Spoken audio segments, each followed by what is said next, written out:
Welcome to the countdown. While you wait for the show to begin, try to relax, grab a drink, sit down, and just enjoy the music. Yeah. Ooh, whoa. Don't Christina it out. Okay.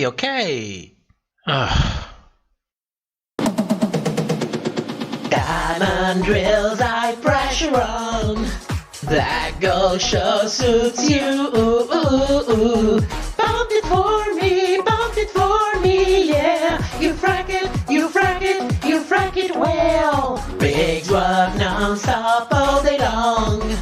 Filling barrels with crude oil. Sell them for me, yeah. You frack it well.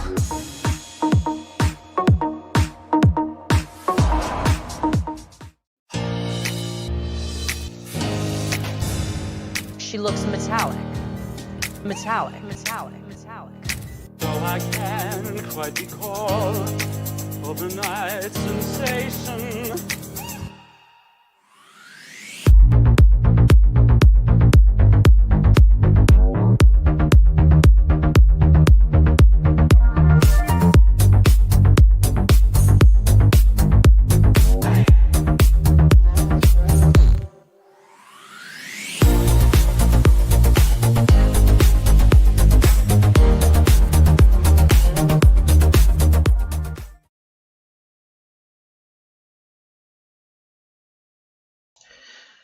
Welcome everybody to another review of RuPaul's Drag Race. I don't know if you can hear it by my voice, but I'm extremely excited to go through this episode again. But we have a show, we have to do it, so there's really no other way around it.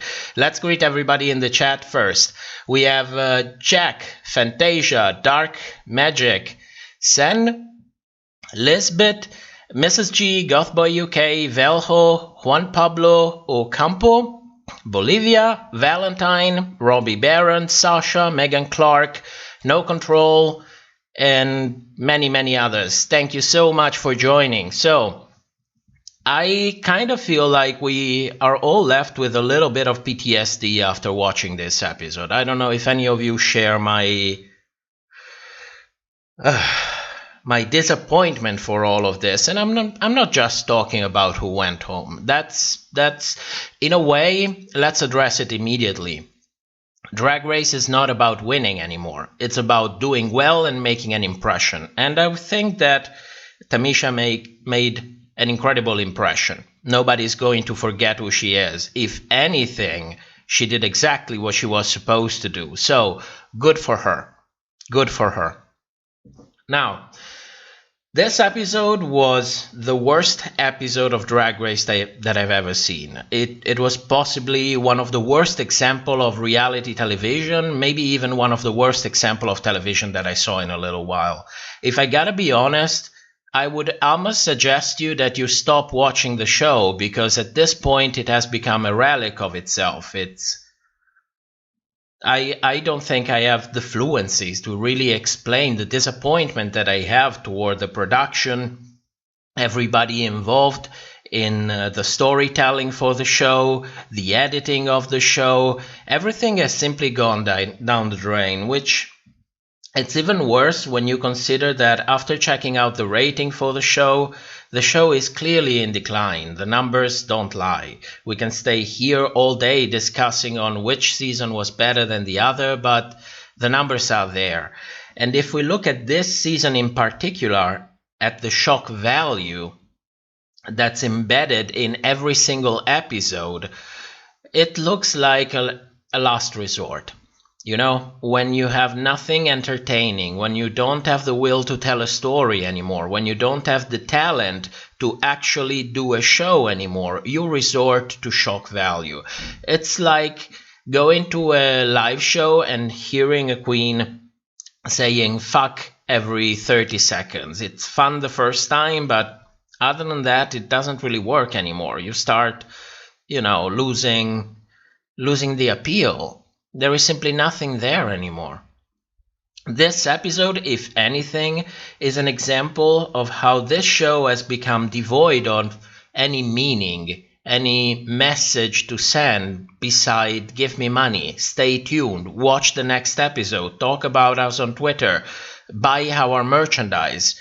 This is the taste that I was left in my mouth after watching this episode, because there are a ton of things that absolutely do not work anymore. They might have worked if we were subject to them a little bit at the time.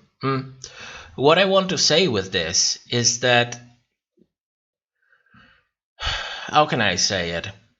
It's reality TV. It's not supposed to be real. We all know that. We all agree on that. But between being 100% real and 100% fake, there are many, many ways in between. And you can choose whatever you think suits best the purpose of the kind of show that you want to produce. But if you are manipulating 99% of what is happening, then you should not be a reality show anymore. You should be a scripted series. It's much easier. It's simply much easier. Because what happened in this episode? Well, let's start by talking about confessionals, okay? Now we know that confessionals are filmed before or for every day of filming, you have a confessional. Then we know that the queens always wear the same clothes. They try to have them have the same haircut. And when you have all of these confessionals, they can mishmash them together. They can have queens saying whatever they want. They can simply pop up a piece of a confessional, patch it with one another, and that's it. But that is even not enough. Because let's not forget that many times when we hear a confessional, part of the audio is juxtaposed to a part of the episode. You don't really see the queen in the confessional, so that part of the sentence can come from their microphone pack. So this gives an enormous degree of freedom to the production to make them say basically whatever they want, because not only they have all of the confessionals, they also have all of the audio from the microphone packs. But that is not enough. That is still not enough. And that is why some episodes ago we were greeted with Gamora regrowing her eyebrows all of a sudden, out of nowhere. And this was filmed months after the filming for the season was finished. Even with all of that degree of control, it was still not enough. They had to refilm confessionals. And even if that is not enough, at this point there is little, if anything. In this episode we have proof that the production tells the contestants what to say during the confessionals. It is that bad. Now, there are two confessionals in particular in this episode that left me with a very bad taste in my mouth. The first one is from Simone. Now, if you know this confessional from Simone, and you should know this confessional from Simone, you should have realized by this point that that kind of hair growth, she never had that kind of hair growth during the episodes that we've seen. So these confessionals come from somewhere in the future. We've seen them in episode 4, we've seen them in episode 5, we've seen them in episode 6. Now, what I think happened is that this is a refilmed confessional, like the Gamora one, that it was probably refilmed during the filming for the Meet the Queens months later. And in this confessional, allegedly refilmed, she is explaining her outfit. How her outfit is a reference to a music video from RuPaul. So this is disgusting. This is just too much. It's really, really too much. Chat, what do you think? Let me see. Syria, did you hear about Elliot? Oh, we're going to talk about social media when we are done with the episode. I couldn't really put anything together for that. I ran out of time, but we're going to talk about it, put it a little bit into perspective, because it's a complete mess. Now, if all of this control for the confessional is not enough, then we jump to the mini challenge. Do you remember the mini challenges? There used to be a time in which if you won a mini challenge and you were not declared the winner by the production or RuPaul, which is a producer, by the way, you had an objective fact for which you were winning, either because you were gather point or because you were able to complete some kind of thing. But if you used to win a mini challenge, you would gain a kind of advantage for the main challenge. Do we still have that? Absolutely not. Mini challenges sometimes are not even there. When they are there, they are mini advertisement, really. That is what they are. Advertisement disguised as a mini challenge. Those times where somebody win is either chose by production or it has zero effect on the main challenge. So the point is, why do we even still have them?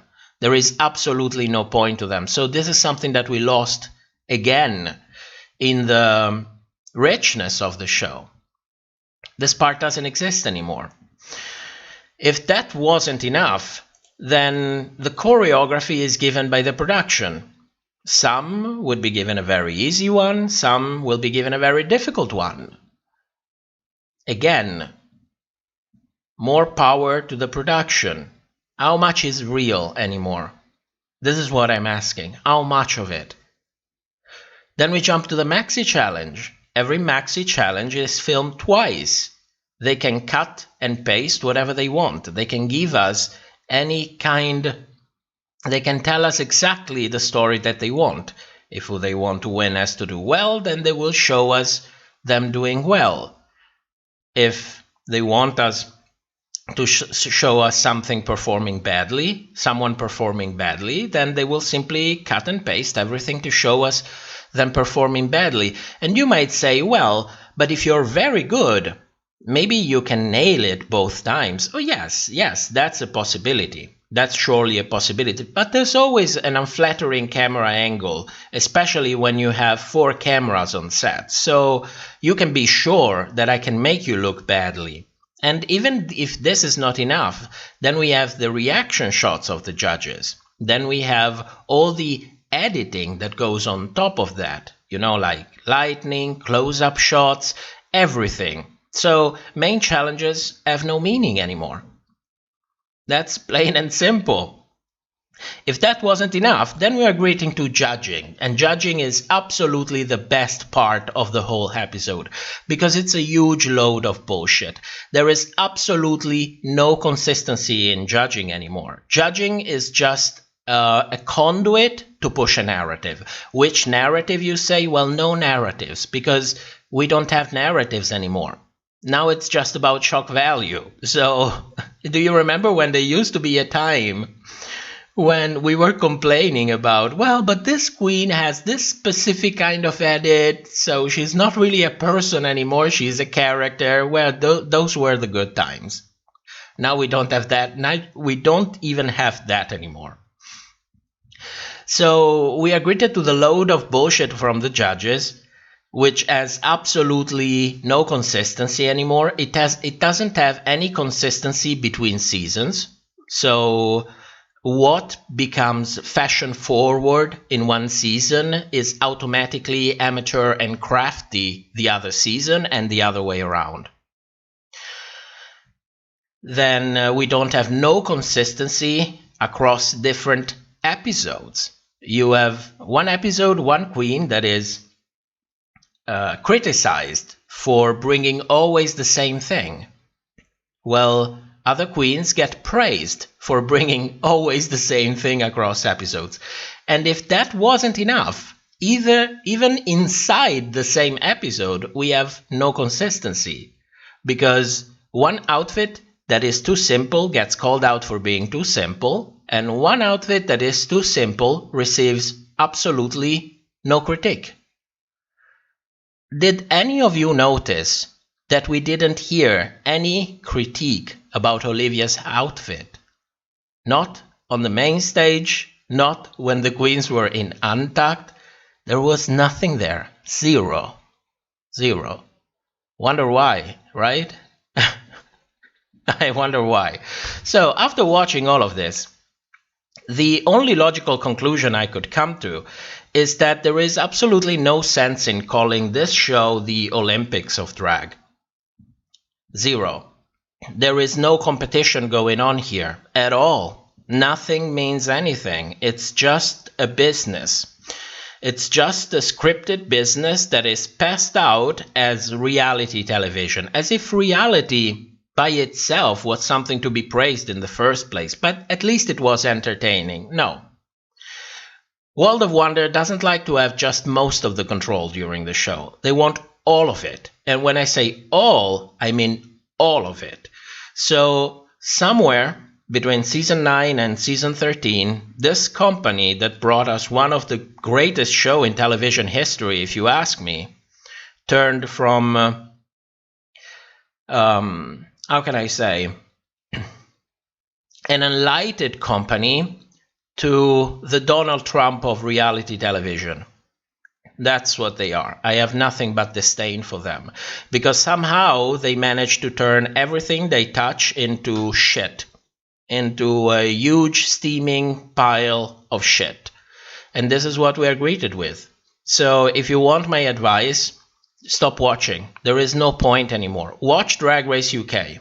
At least it's enjoyable. It's still reality TV, at least it's still manipulated, everything like that, but at least it's watchable. At least it doesn't show you the middle finger for 60 minutes in a row, because they must really believe that we have an IQ of 30. This is the message that I got for this whole episode. It was frustrating. It was frustrating to watch, and even more frustrating to review. So if you haven't watched this episode, don't. You don't deserve that. You deserve better. Now, let's go to this episode. We have one storyline for this episode, which is Rolaska Talks versus Tamisha and Elliot. So we come back to the workroom, and of course the editing is fabulous, because we are shown Candy portrayed as basically a rabid dog. She is screaming, she is hangry, she is magically interrupting everyone multiple times, even though there are some shots in which you can definitely say, okay, she didn't really interrupt in this moment. But it happened again. But you're shown that again because, you know, this is good TV. This is good entertainment. So, by the end of this episode, before the queens actually lip sync, before they film Untucked, there is a moment in which Tamisha and Candy settle their differences. They went from whatever went on during the first Untucked to settling their differences. Do we see anything of that? No, nothing. Absolutely zero. Because seeing people behave like people is not entertaining. I don't know. I'm not saying that they have to act like they are at a fucking symposium for quantum entanglement. But between that and what we were served at the beginning of this episode, there are a million's way in between. It's incredible that they didn't even try to choose one at all. So we have this storyline that is carried out throughout the episode no matter what. No matter what happens, the producers and the editor will work together to carry on the storyline, because by the end of the episode, the queens who fought in episode 5 will have to lip sync together, and everything serves the script. Absolutely everything. So, how much, you say? Well, when you look at the mini challenge, when you look at the mini advertisement, you have Candy and, Candy. You have Elliot and Tamisha that won. Immediately after that, we are greeted to this shot of Rolaska Talks bitch facing, even though they are clearly listening to Ru announcing the main challenge. This is where this shot was taken, but they have to bitch face, because you, the viewer, have to be left with the impression that there is something going on there. And this is only reinforced later on when RuPaul comes in the workroom. She calls Rolaska Talks to come to the table. They have their little conversation, and we are greeted not to 1, not 2, but 3 shots of Elliot and Tamisha bitch facing or laughing at them. Never mind that in 2 of them, Elliot got frozen in time because he's holding his hearing in exactly the same position. A temporal anomaly engulfed Elliot. So that's why he stood like it's really seriously like 1 minute before one shot and the other. And she's still standing there. But everything serves the plot. Everything serves the narrative. They started filming this episode with a plan already, and they have to carry it out. So no matter what, it will have to come through. Now, this point is also interesting because we have this moment with RuPaul and Rosé. And tell me if you didn't have flashbacks of everything that we have talked about since the first episode. The first episode of The Chop was called The Baiting of Rosé. And we have talked at length on how much she was pushed and baited, and they tried to break her, and it never worked because she's just too professional.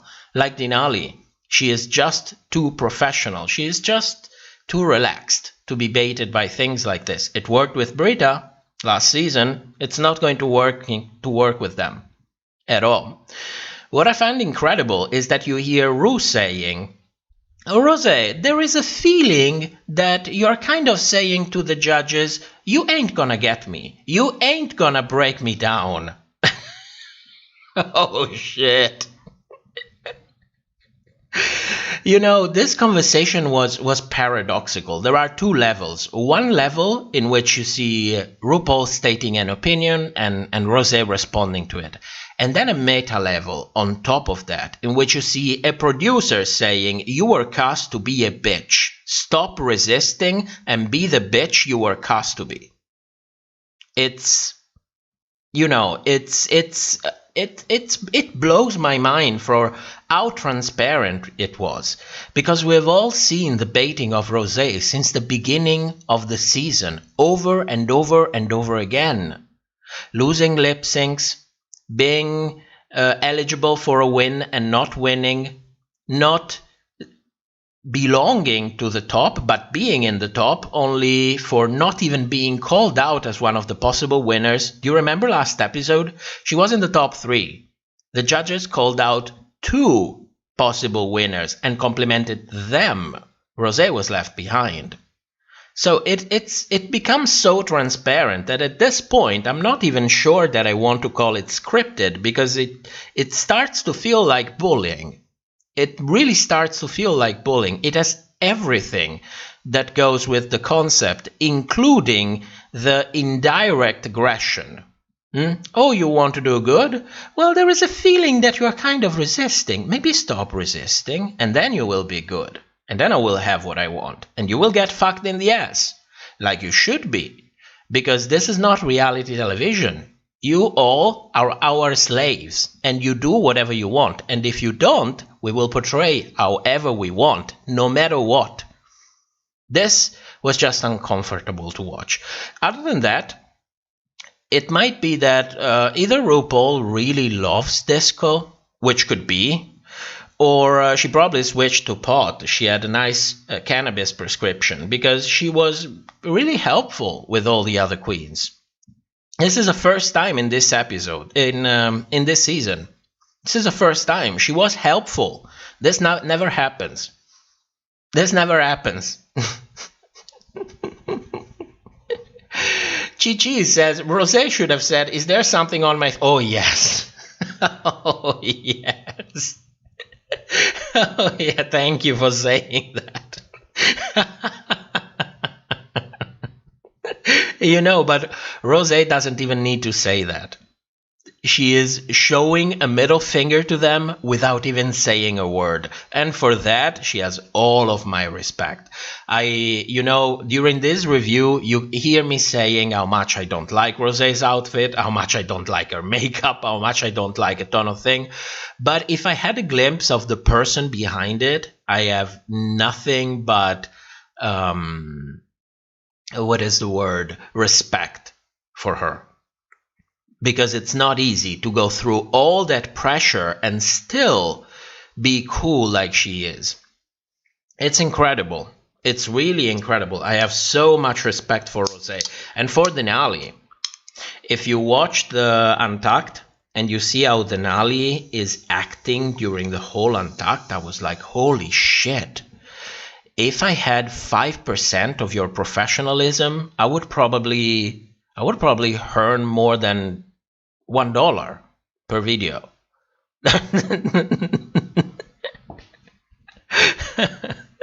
They are incredible. They are really incredible. So, after that, we move to rehearsal. Let me have my drink. And rehearsal was kind of uncomfortable because everybody got dance moves. And while everybody got their dance moves, there were points in which I was thinking, well, Rosé and Denali got really complicated one. Other people got it so easy, and then I saw the hula hoop bullshit. So these two queens not only have to be conscious of their body because they will have to be dancing, then they have to be smiling, then they have to be in sync with one another, and then they have to interact with a prop, not a static prop.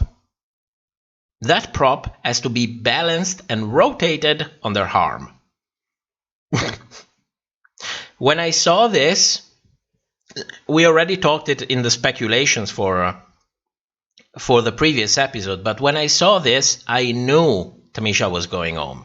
There was no way in hell they would keep her. They were given this exact choreography so they could fuck it up. Plain and simple. And everyone can see it. It's just so they are not even trying anymore. Even after they film the challenges twice. Even after they can edit whatever the fuck they want.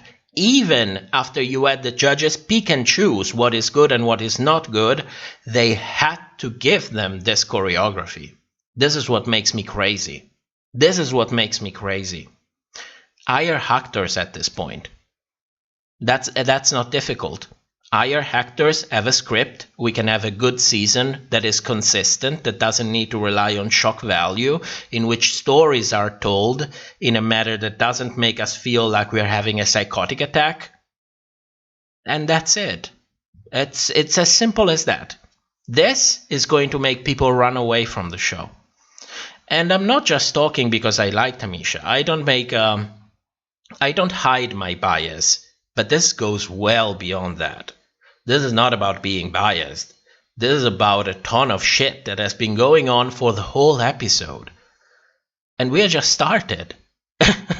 We just started. So after this, we go back to the workroom where we have 3 humanizing moments. Of course, they didn't happen by chance. We have one with Olivia, because of course she has to win.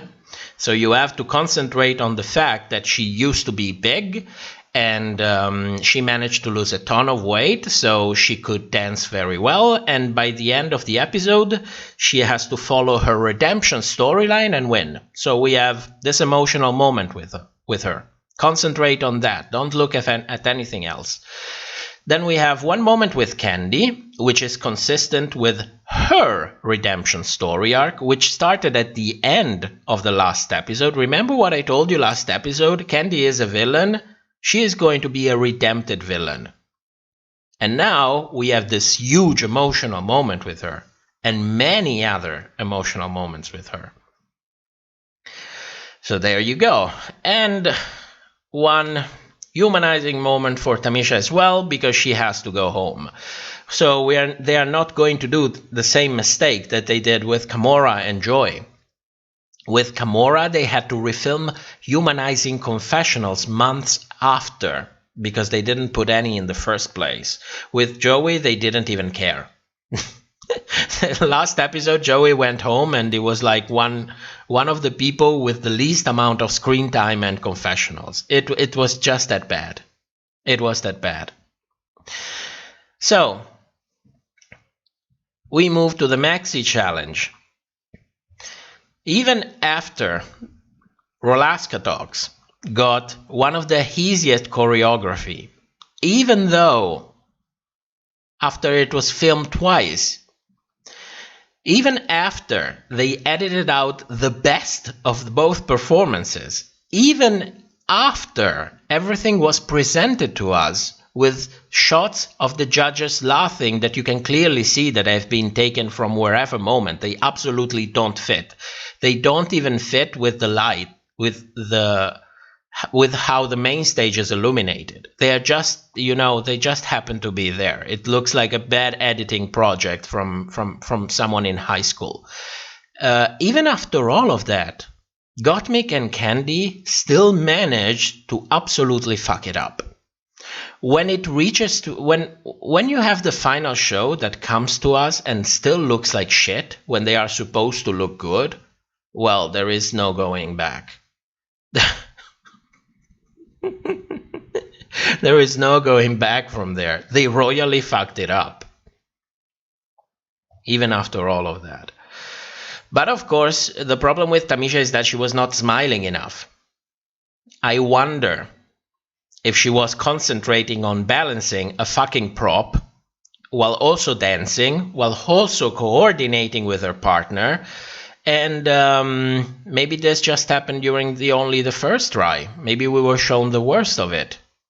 After all, by the end of the episode, she has to be in the bottom. So I have no doubt that they showed us the worst of it, even though there were moments in which she was engaging, in which she was smiling, and there were moments in which she was not supposed to be smiling, because the number was about simulating a sexual act.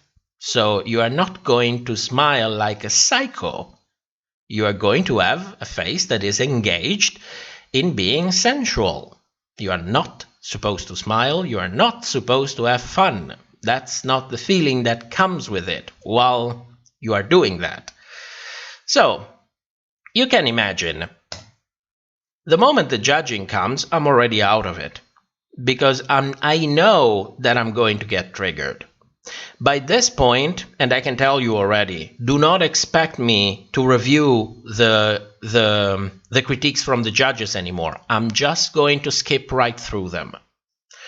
I'm here to be entertained and then make a review and entertain you. I'm not here to torture myself or torture you. So from this point on, I'm just going to skip through. It doesn't matter. It never mattered. And that's it. And by the end of their critique, we have our tops and bottom. Olivia wins, wearing that, and Tamisha and Candy are in the bottom.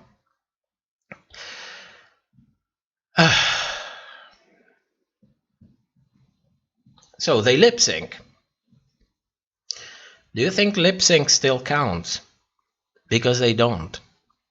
Candy didn't know the words. When the episode started, let's move a little bit backward for a moment. We've seen 13 regular seasons and 5 all-star seasons. We all know what it means when you see a queen turning her back to the judges.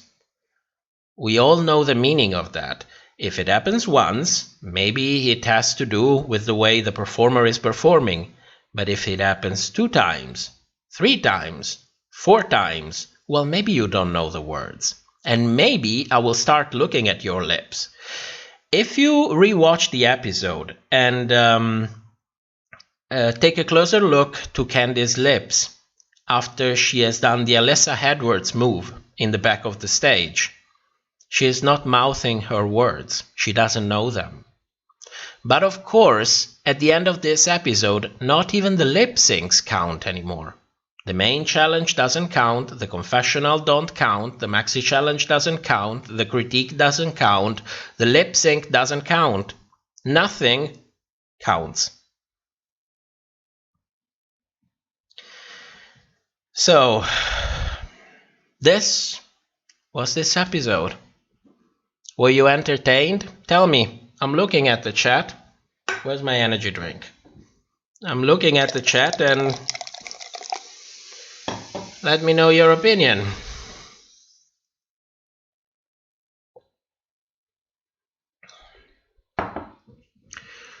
Hey, the Baconator. Candy's movements were fine, but she clearly didn't know the words. Yeah.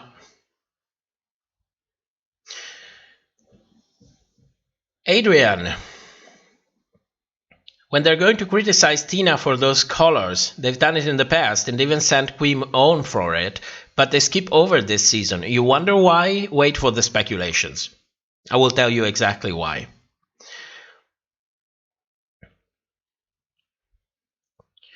Coffee on Z Tilly says, Tamisha saved this episode with her golden heart. Tamisha saved the whole season.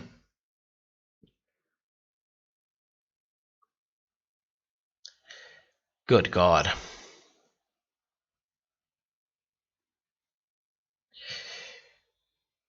It's Lee here says, when Lala was safe, I was like, what? No, you were not the only one. You were not the only one. Delta Schlin says, I don't understand the magic marker of Candy's forehead. Me neither. Me neither.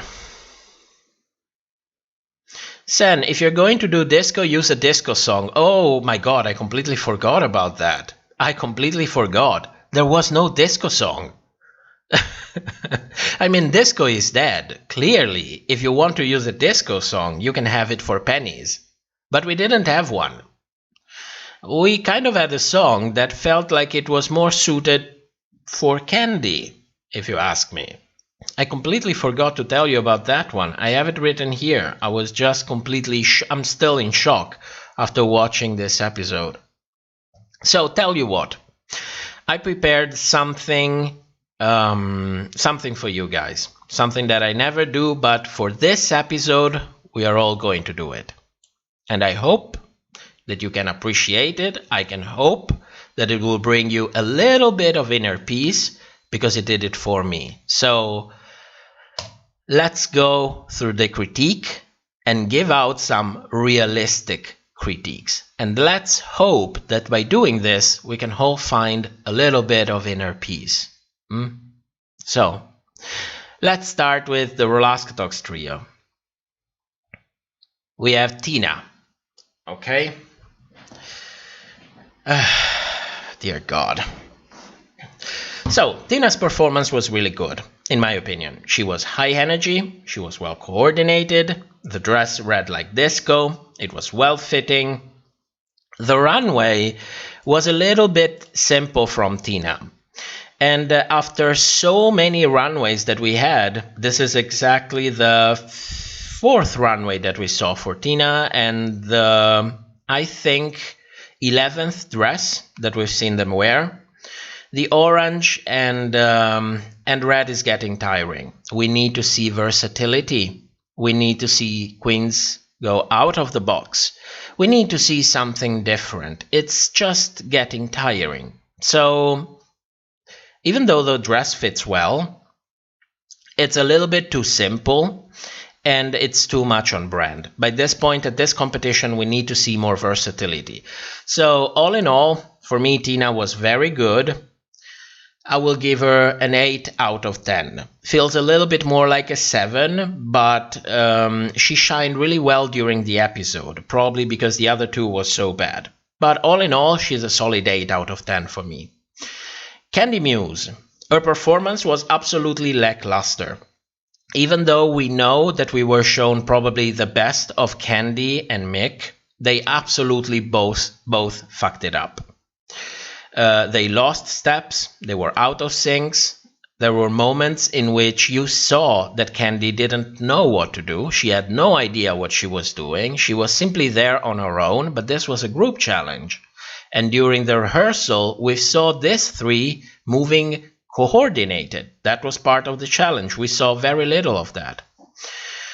On the runway, Tina's dress looks lazy. It's just a piece of cardboard with some paint over it. And by this point at this competition, I'm starting to wonder. She came out so strong during the first episode, and it was all downhill from there. And this is just another example of that. But I have to commend her on the makeup. This is the best I've ever seen her look. since the beginning of the season. The makeup was simply beautiful. It suited her perfectly. The problem is the dress was to be set on fire and trashed. Plain and simple. The paint of the face on the face made absolutely no sense. If anything, it completely ruined the illusion for me. The outfit was all in all a very bad choice. Tina is a solid 3 out of 10 for me. Tina Candy is a solid 3 out of 10 for me. Let's move on to Gottmik. Her performance was acceptable, surely better than Candy, but absolutely not on par with what Tina was bringing to the performance. She was out of sync with everybody else, and we know this is a group challenge, not a single challenge, so even though you are managing to go with the flow, you are still supposed to be coordinated. This is a dancing challenge. This is not a show yourself challenge. The outfit absolutely doesn't read like disco, like Candy's, which is a real shame because they knew they had to prepare a disco outfit, so there is no excuse not to have one. And on the runway from Gottmik, what we have is a mini dress. And she is completely naked, which I must admit, it really pushes the boundaries. It really embodies the name of the challenge, which is Little Black Dress. The problem is that from Gottmik, we have seen already a minimalistic style. And you can call your minimal style as fashion forward as you want for as long as you want, but the problem is, in this competition you have to showcase your talents, and if you continue going with a minimalistic style, I'm starting to think that you are lazy, not fashion forward. So this was an easy out for Gottmik, and I absolutely didn't like it. We've seen it in season 7 with Violet Chachki. She did it better, by the way, and it was 6 years ago. So I didn't like her runway, and I think she didn't really deserve much praise for it. If anything, this was a safe runway for her. Overall, I would give Gottmik a good 5 out of 10 for her performance. Now, how much did our group get? A total of 16 points out of 30 for an average of 5.3 out of 10. Moving on. Tamisha and Elliot. Both of them had a very difficult choreography, which should be taken into account, and despite the fact that the choreography was difficult, all in all, they were very coordinated with each other. This is a team challenge, so coordination is a must while dancing. Tamisha's dress absolutely read like disco. It was my favorite one. It was the more elaborate one. Even Elliot's dress absolutely reads like disco. I think they killed this challenge, and even though we were probably shown the worst of them, I have good reason to believe that they did an excellent job on stage. Of course, it's not easy to have to balance a prop while you're also dancing, smiling, and coordinating. So even though it didn't look as great as it could have looked, we must commend them for really give their best to the most difficult choreography out of everyone else. Going to the runway, I thought that Tamisha's dress was very elegant, well crafted. The problem is it's a little bit too simple.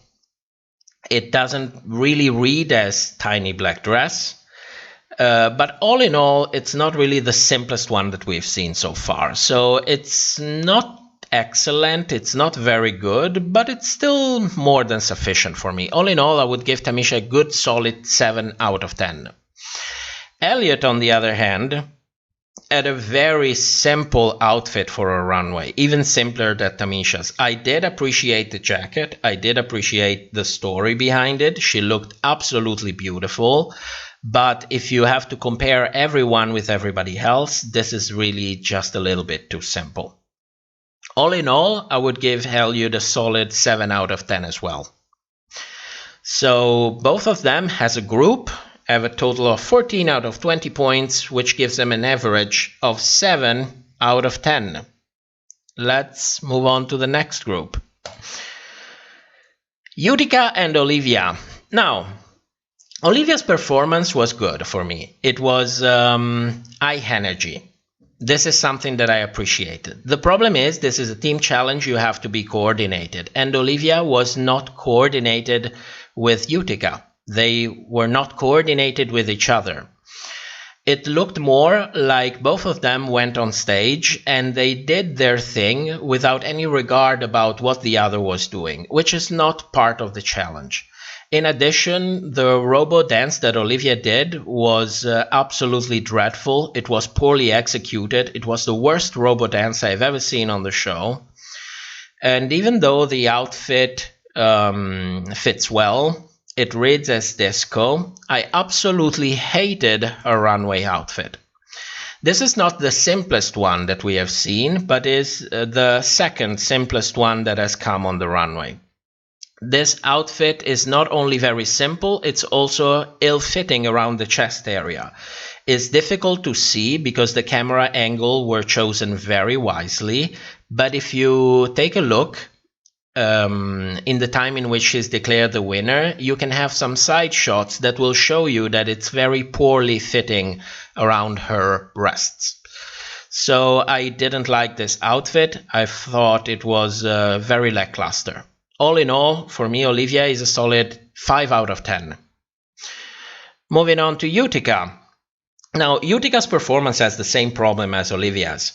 Not only she is not coordinated with her partner, but the camp style that she's bringing doesn't really fit disco. Disco is not camp. Disco is about leaving for your own delusion. Disco is about acting like a complete idiot and filling your hopes, being convinced in what you are doing. It's not about camping it up. So I think it was a huge miss from Utica for this one. Because it was not good. It was not good to watch. There was basically nothing there. However, her runway outfit was one of the ones that I liked the most. Not only it was on point with the challenge, it was extremely creative. It was something different. Somehow Utica manages to bring something different on every runway, which is something that I really appreciate.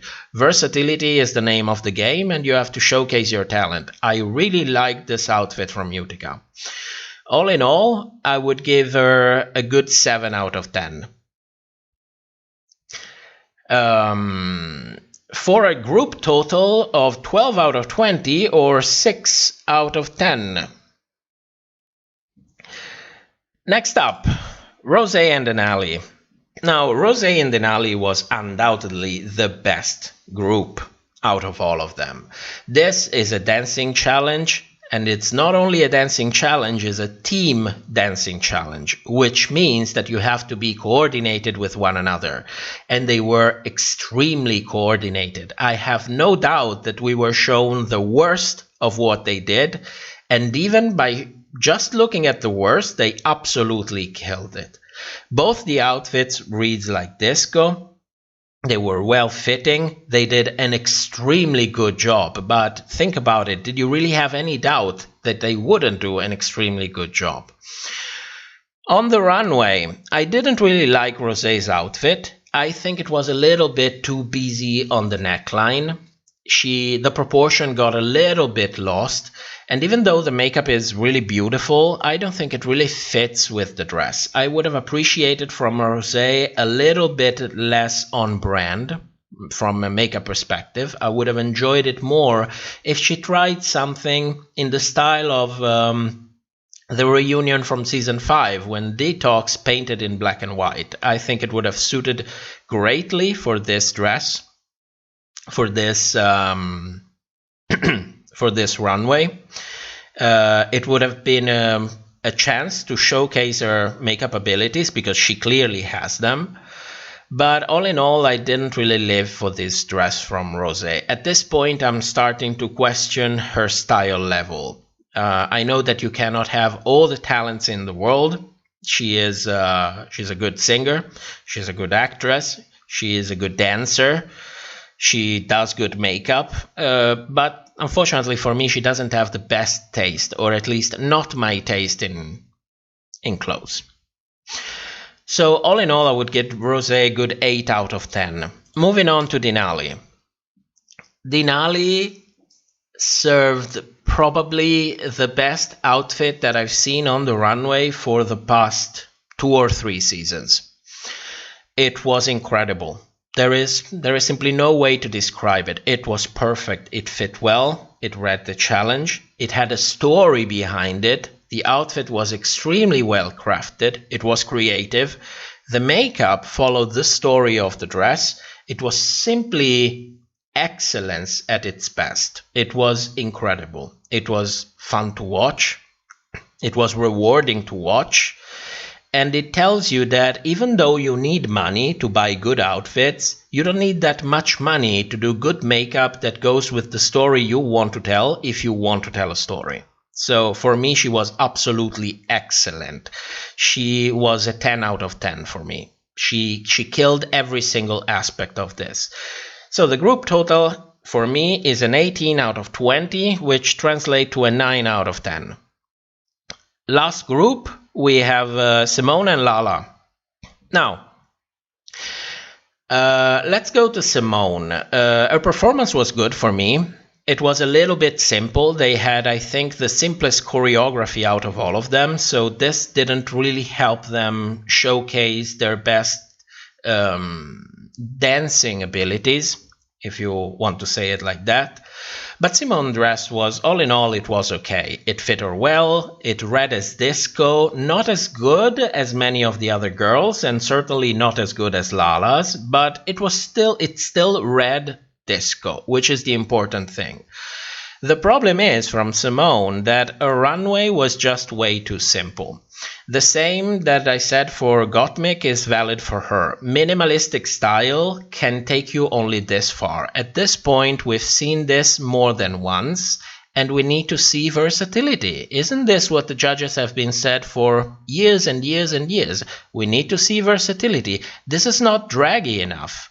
Where is the padding? For once, can I have Simone coming on the runway with her stunning walk and a little bit of padding, maybe even a corset?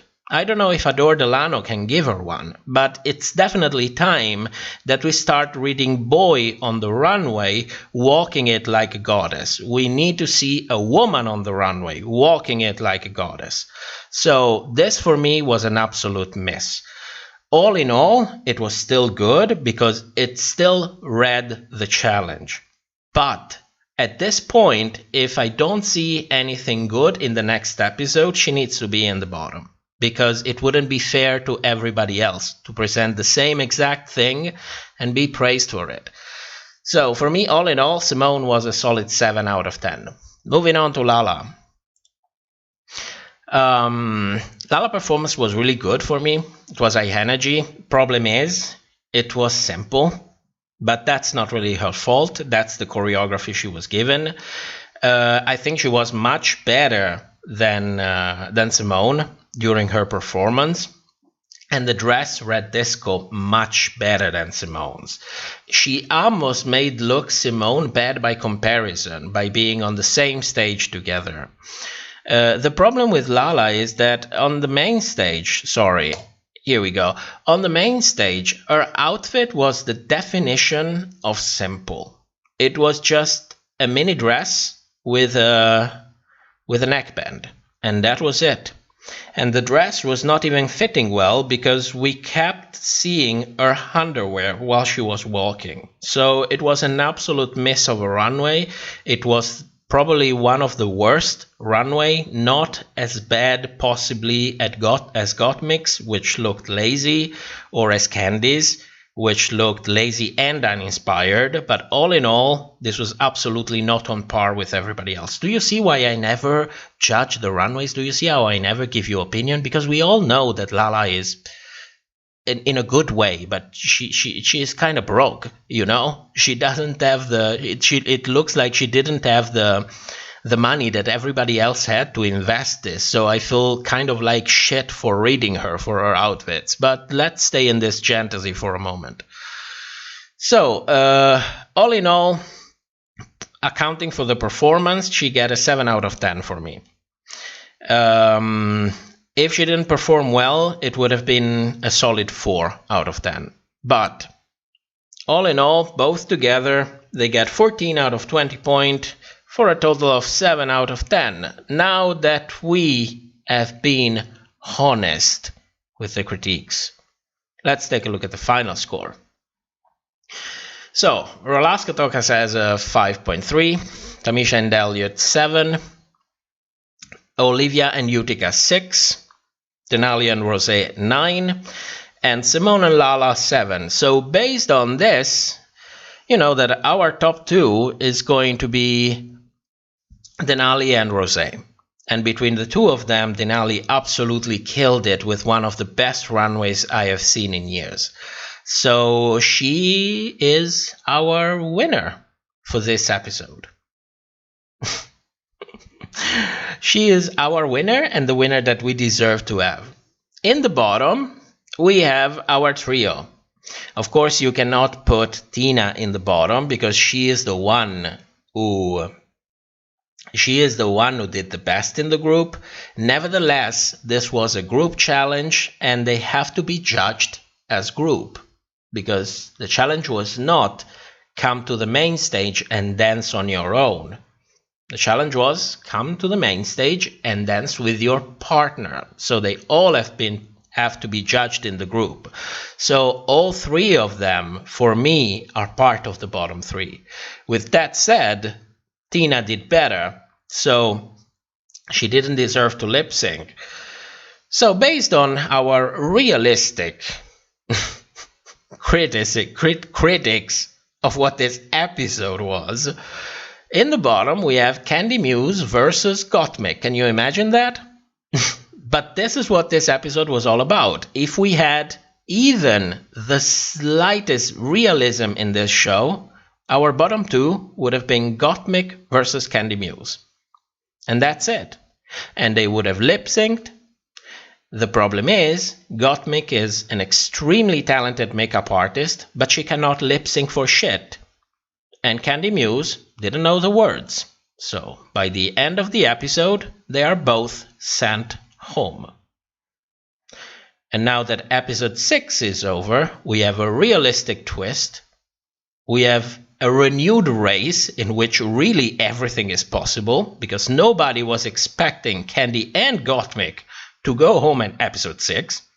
Maybe we will have an episode with the eliminated queens coming back, which at this point would feel extremely interesting considering who went home.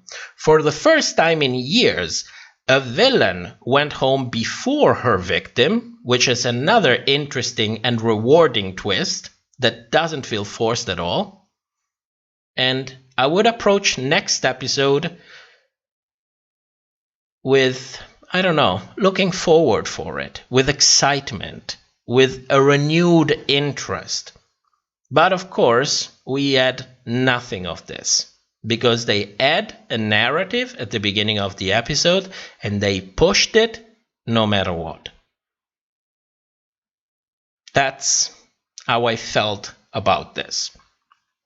And I found peace by judging what they were actually doing, by thinking about it, and by, for once, having objective criticism into this. Because this is supposed to be a competition, not a showcase where World of Wonder do the fuck they want based on who they think we want to see.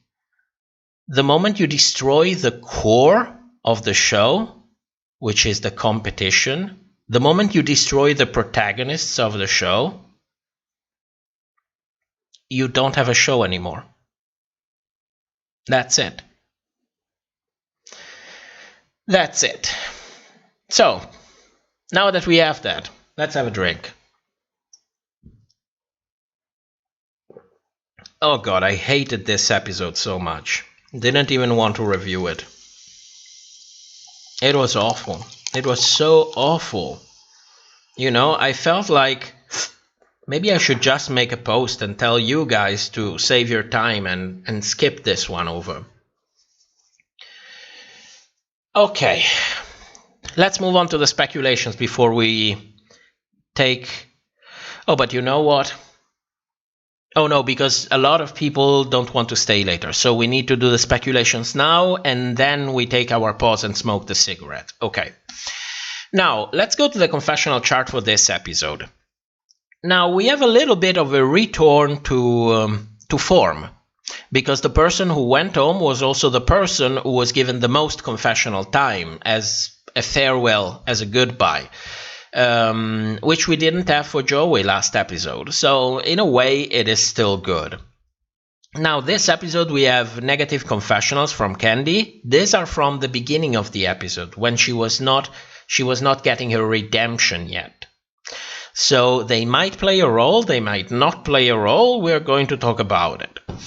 Other than that, all that we can say about this is that Simone disappeared from this episode. The only confessional that we had about Simone was the allegedly refilmed confessionals in which she justified that her outfit was a reference to RuPaul. I wonder if someone told her that. Also, pay attention on a confessional with Gottmik, because even though Tamisha and Candy resolved their differences before getting the critique on the main stage, before filming Untucked, before lip-syncing, even though all of that, we still have Gottmik saying in a confessionals, oh my god, they literally just fought it over and now they have to lip sync for their lives. Which is something that she couldn't have possibly told, because she cannot be recounting, because confessionals are filmed after, but she couldn't have stayed on the main stage thinking they just thought it over, because they just finished filming Untucked. So even if she didn't notice before, she noticed in Untucked. So there is no way that she was on the main stage thinking, oh yes, they literally just thought it over. No, somebody fed her the line. Which, of course, in this episode, everything is possible. Every kind of manipulation you can think about is possible in this episode. So, who's going home? Who is going to win? Well, for this episode, since this episode was so bad, we all deserve our little reward for this. So I prepared a seasonal chart. I put together all the charts that we did so far and come out with the totals. So let's look at that and finally draw out everything that we know so that we know what to expect reasonably in the future. So this is the seasonal chart for episode 1 to 6. Let's go through this with order. Now, negative confessionals, which means villains. We have Candy, Denali, Tina, and Elliot. Let's go through each one of these and see how they fit. So, Candy has been a villain already. Her redemption edit is already starting. So she has only 2 possibilities going forward. Shock value, in which she will become a villain again and probably be redempted again, which is a possibility. Or she has a complete redemption, which is the one that started already by the end of episode 5. But all in all, even if she comes back as a villain, she already did her villainous part. We already saw that. There is no doubt about it anymore. The negative confessionals have been justified by what we saw. Denali has negative confessionals, but at this point, if you watched Untucked, then you know that there is no way that they really managed to trigger her, because she, like Rosé, she's extremely professional. She can keep up with herself. She can contain her emotions. I don't think they ever managed to trigger her or Rosé, which incidentally to me also explain why they seem to have gotten so close during the filming of the show, as if they had a little moment to themselves to tell, my god, they are triggering me so much. Yes, me too. What are we going to do? Let's fuck them over. Great, let's fuck them over. So I don't think that they ever managed during filming, that they ever managed to trigger Denali. So her negative confessionals must be there for another reason. And the reason is, for me, that she is not supposed to reach the top 4. Plain and simple. Otherwise, they wouldn't be there. So Does she have any chance to actually reach the top 4? Well, is she ever turned into a villain? Maybe. But I don't think, at this point, I don't think it's likely. The negative confessionals are there to push down her head, to push down her performance during the season, to justify the fact that she's not going to be in the top 4, like it happened to other queens before. The other ones with negative confessionals are Tina. Tina holds the record for the most negative confessionals, which tells me, judging by the fact that she already had kind of villainous episode, and all this episode was about the Rolaska talks versus Elliot and Tamisha already went home. This tells me that they worked so much on Tina so that her final conflict with Elliot can explode. So I am expecting to see something in that direction already next episode. Maximum in 2 episodes, because they've been slowly telling the story since the beginning of episode 1. Tina is going to get her villain added, and it's going to happen. At this point, it has to happen very, very soon. Now, with Elliot, it's a little bit more difficult to say, because it looked like she was edited by somebody with bipolar disorder. She started as a victim. Then the episode after, she became a villain. The episode after, she became a victim again. So I'm not sure how are they going to continue to portray Elliot, but due to the fact that among all of these possible villains, she is the one with the least negative confessionals, I wouldn't start to expect too much from Elliot during these episodes. And also there is another problem with Elliot. Candy's redemption arc cannot be completed if she doesn't resolve her problems with Elliot. And we know already from social media that these 2 queens didn't really get along. So if the producers really want to push a redemption edit on Candy, then Elliot has to get the fuck out of the picture. Possibly after being bullied by Tina. So we are going to see about that in the upcoming episodes. Now, there is no obvious narrator in this season, which is good, because they finally learned that they have to give each queen their moment to tell the story. You don't need to have one person telling the whole, sacrificing themselves and not reaching the top 4 just because they have to tell you what happens.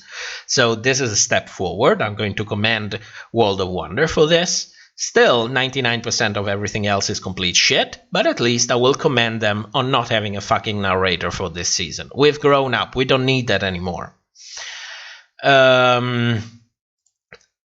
Moving on to those who have no negative confessionals. So, Gottmik, Simone, and Olivia. Gottmik and Simone, they are our marketing queen. Gottmik is the winner, and Simone is our hero.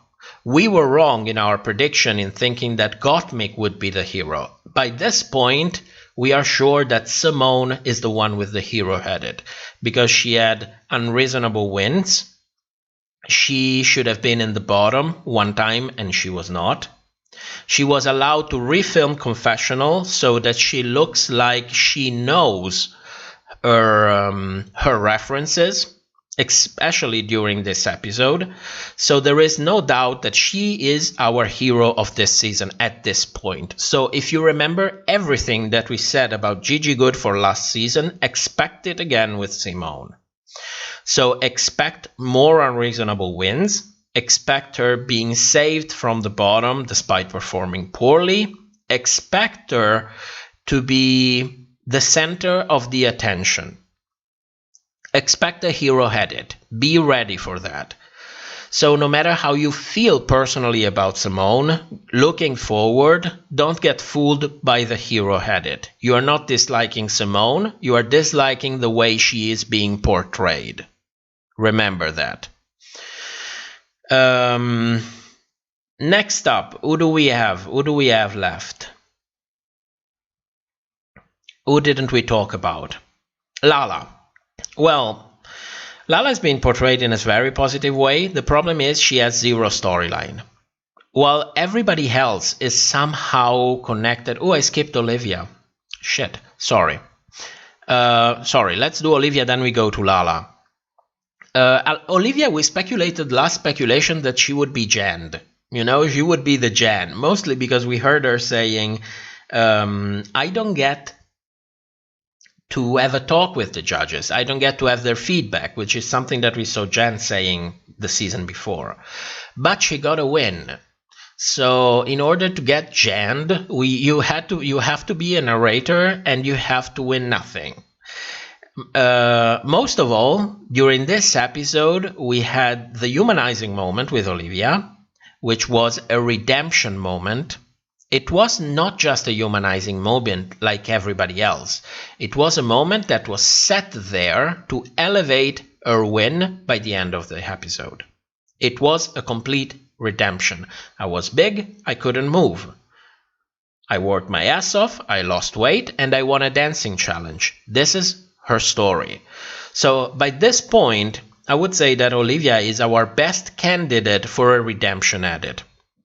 So if we have to compare her to someone, she would be the Heidi of this season, with 1, maybe even 2 wins, but inevitably stopping very short of the top 4, like 5th or 6th place. That's where redemption edit finish their storyline. Now, Lala seemed to have absolutely no reason to continue to be there. I've been saying this, I don't know, for the past 3 episodes. I think she was the one that was supposed to go home instead of Joey, but for some reason they switched. But she has no storyline. She is sweet. She is lovable in a way, endearing, if you will. But compared to the level at which everybody else is, Lala is simply not competition anymore. There is nothing. There isn't. How can I say? There's not one thing in which she absolutely shines that you can say, oh, she is the only one who can do this thing and can do it very well. She is just middle of the pack. In a way, she is I'm sorry to say this because I know how it sounds, but she is the definition of filler queen. So I don't know. We started this by speculating in the very, very beginning that maybe she had a chance to be one of the queens from marketing. But at this point, I would be surprised if she doesn't go home next episode, to tell it lightly, because she has no storyline whatsoever. Now, we are left with the only 2 we didn't talk about, Utica and Rosé. From my point of view, they both have a shot at the top 4. Utica more than Rosé, because, you know, the name of the game is diversity. The name of the game is versatility, and not only she's diverse, she's also versatile, and she brings something unique. So I can absolutely see Utica going all the way to the top 4. The only problem that I have with Utica is that she was supposed to win the previous challenge, but she lost to Gottmik, which Gottmik is the young and talented. Gottmik is the queen from marketing. So I'm not really worried about the fact that she lost to Gottmik. I would have been more worried if she lost to Tina, for example, or Olivia or Elliot, queens that have a storyline that will not bring them to the top. Queens that don't really need the win to go to the top. Okay, I would have been more worried in that from that point of view. And Rosé, I don't know about Rosé. All in all, she's not doing bad. She's doing pretty well. But most of the time, I have the feeling that she is on the top only so that she can get frustrated by not winning, rather than because she really deserved to be there. But she is one of the queens who is doing really the best in this competition. She's always on top. So based on that, I can see her being in the top 4 as well. So by this point, if all of this storyline have been set in place, we know that in the top 4 we have 5 possible candidates out of 4, which are Candy with a redemption villain edit, Gottmik with a fashion-forward young and talented edit, Simone with a hero edit, Rosé with I don't know which kind of edit, and Utica with the lovable weirdo / underdog edit.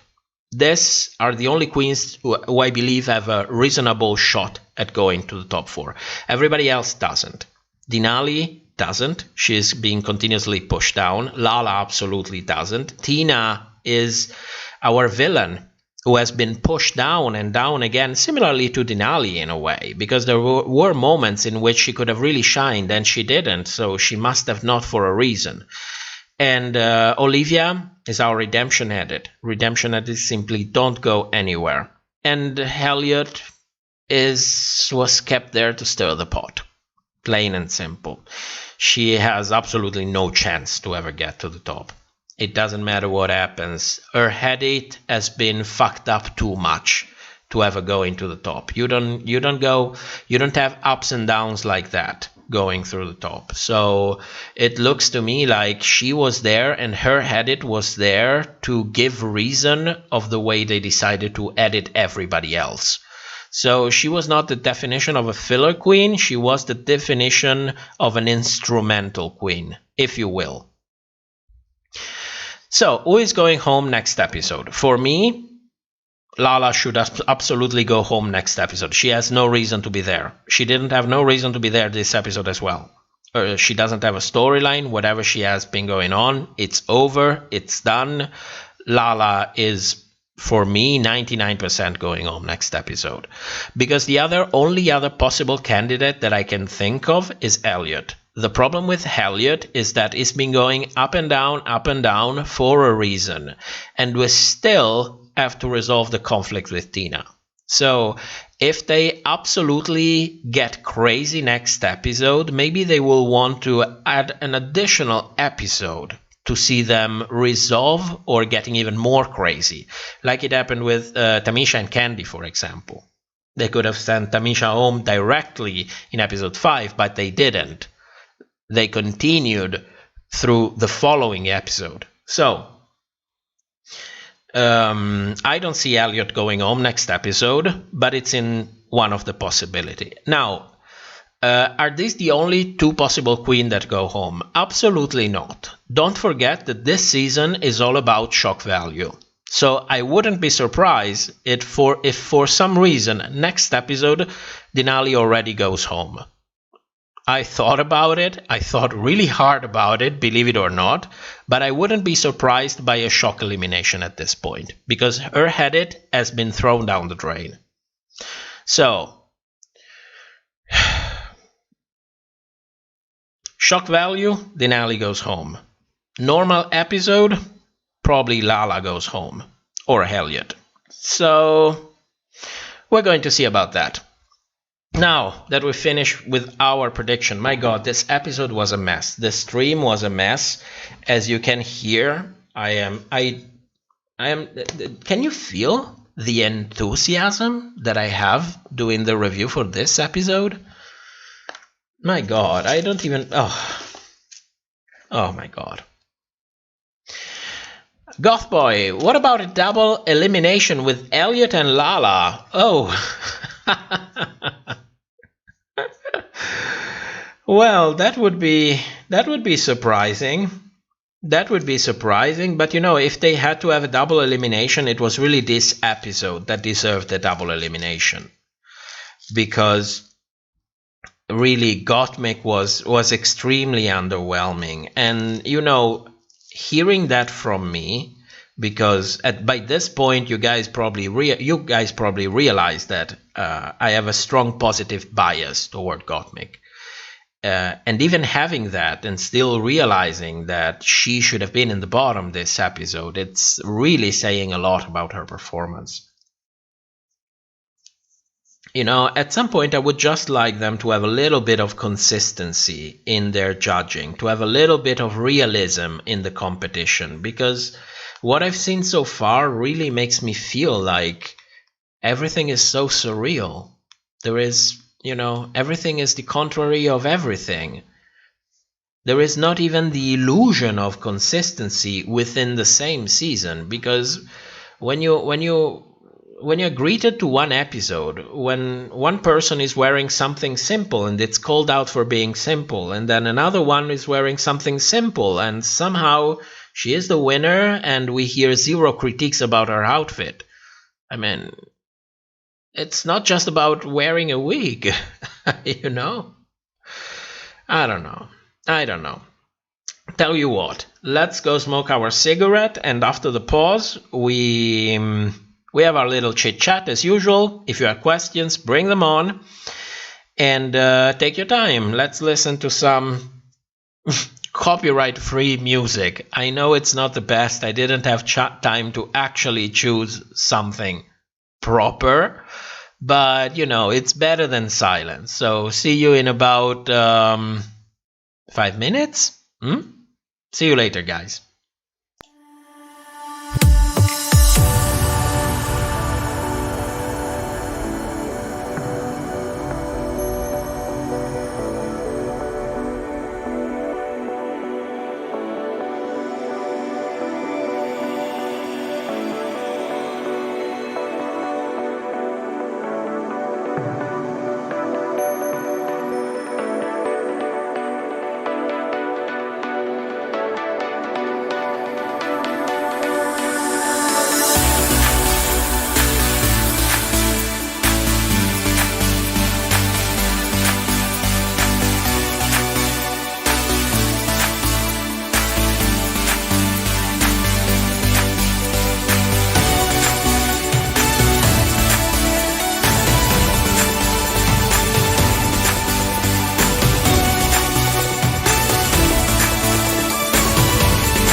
And we're back, relaxed, with our good dose of nicotine.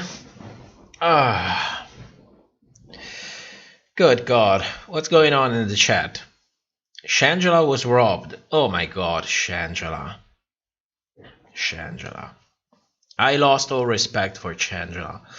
Now that we have our little moment between ourselves, let's talk a little bit,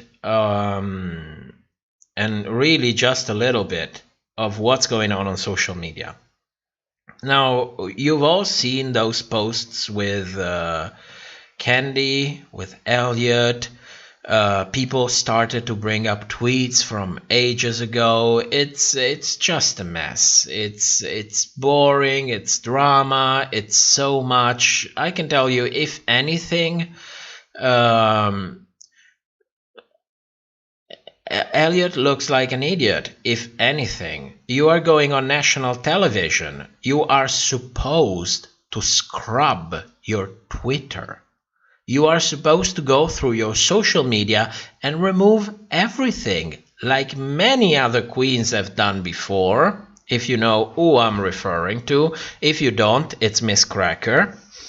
You are supposed to cleanse everything, because people are going to look for shit. It's plain and simple. You have to expect that. So I'm not judging the way you were 7 years ago, 10 years ago. People change. These queens are young. When this tweet came out, Elliot was probably 20, 21. At that age, you're still very much a son of the place and the time in which you were born. You're still a son of racist parents, if you had them. You still didn't have really time to go out for yourself, face your mistake, and learn and change as a person. So I do not condone going through tweets that are 7, 10 years old. It's just looking for drama. Get something to do in life. That's plain and simple. That's what I believe about it. It starts to get annoying. If anything, he looks like an idiot to me, because you are supposed to delete all of that shit. And with that said, somebody also told me in a past stream that she went live and called Black Girl Magic aggressive, which is really telling. And the problem is that it starts to tell a compelling story. So for everybody looking at Elliot, he's going to look like a racist piece of shit, plain and simple, which is a catastrophe, really. It's really a catastrophe. Is he or is he not? I don't know. I never met him. Let's not forget that these queens have to deal with something that to me starts to sound more like an enforced personality disorder, because you have to deal with 3 different images of yourself. One is the image that is projected from the show, of which you have near to zero control, because you have seen the degree of freedom that the editor have. So either you pull a Cameron Michaels and pass as bland as you possibly can, or they will portray you the way they want to. Still, it's still an image of you, and you have to deal with that. Then you have to deal with your public image, your social media image. And if it comes off of Twitter, where you have a word limit of 180 characters, I believe, then there is not much that you can say about yourself, unless you start posting images with an essay wrote on them. But it's still your public image. This is what you have to do to earn a living. It's not necessarily who you are. So, and then there is yourself, your true self, your person, the way somebody would relate to you if they knew you personally. So you have to deal with 3 different images, which for me, it's already a struggle to really manage 2. Imagine having to manage 3. And in one of those, you have even zero control about it. It's already very stressful. So, you see, I've gone really hard on Candy, for example, last episode, but you know that at the end of the day, we all knew that Candy was messy. Even I don't use social media at all. I don't have personal accounts on social media. Never had one. So even I know I just have the Twitter for the channel, but even I knew that Candy was messy before coming on Drag Race. Then she comes on Drag Race and she's messy. Then she goes on social media and she is messy in a way because, you know, she has been attacked and everything. I completely understand that. But I saw something in my feed about Candy where she's really antagonizing the fan base, you know. She's like fighting back. She's like, and she's not just fighting back. She's like, she gives me this impression of someone who wants to project a strong image, because she comes out with tweets like, who is going to send me hate today? Come on, come forward. Or you guys are still talking about me? Don't you have anything to do? As if she's trying to engage these people against her. Which I think it's really, really stupid. It's something that you are not supposed to do, because if stupid people are coming in mass to hate you, the last thing that you want to do is to bring up more, because it can get really distressful, not to mention possibly dangerous. So, you know, to me, it looks like she's a person in distress at the moment, and I can empathize with it. I still don't like her on television, but that is not her. That is the image of her that's fed to us. That's not the person, you know. So all of this social media bullshit that's been going on, at some point it gets really tiring. It gets really tiring and in a way boring. There are so many ways in which we can occupy our time. I mean, if there is something substantial and relevant, yes, we can talk about it, but other than that, come on. I just find it so boring. Melanie says, comments about black Barbies and calling Simone ratchet. Oh, yeah. Yeah, I've seen the tweets. I've seen them. I've seen them. You know, there is, what can I say about it? There, when you know, if you did this kind of shit years ago and then and it stopped there, then I can completely understand it. I mean, people change. You cannot be guilted to be raised by racist or be grown up in a place where racism is fed to you the same way that food is served you on the table. I cannot guilt people from that. What I can guilt them for is refusing to learn, refusing to grow, refusing to distance yourself from something that you now know that is wrong, that you have had multiple experiences that tell you that even though you were fed this for your whole life, it's complete bullshit. I can understand. I can even understand leaving the tweets there as a reminder of who you were and who you have not to be in the future. Because, you know, once you are raised in a specific way, it's almost impossible to really change. The best that you can do is build up layer upon layer upon layer of empathy, of understanding, of conscience, and constantly remind yourself not to fall back to the default, you know, the way you were brought on. So, unfortunately, this doesn't seem to be the case for Elliot. That's it. Velo asks, do you think season 13 might be the first season with no person of color villain? Since they talked about Black Lives Matter, maybe they can't do colored villain this year? Oh no, absolutely no. It's a business. They don't give a shit about Black Lives Matter as much as they don't give a shit about the pandemic. It's all publicity stunts, and that is exactly that. They gave us 2 winners of color, and we both know that Jada was not supposed to win season 12 at all. At all. As much as we knew that Shay was not supposed to win, All-Stars 5. I mean, it was obvious by the edit. We've seen seasons upon seasons of this. So they had to bow down to the narrative. But I believe that they are really looking forward to remove the fucking narrative. Because at the end of the day, you are selling a product. And if you want to sell your product, it has to be appealing. What is the majority of your viewers? White people. Young white people. So I think that they are really looking forward to go back to canon. And I can tell you even a little bit more about that. Not only they jumped on the bandwagon of having a villain of color by casting Candy Muse. Candy Muse was cast to be a villain. They have their psychological evaluation. They knew who were bringing on, and they brought her on anyway. So not only, yes, we had a villain of color, and she will probably continue to be villainous. People already have set their mind. First impression is the one that matters. So not only we have a villain of color, but we have another beautiful queen of color, which is Simone.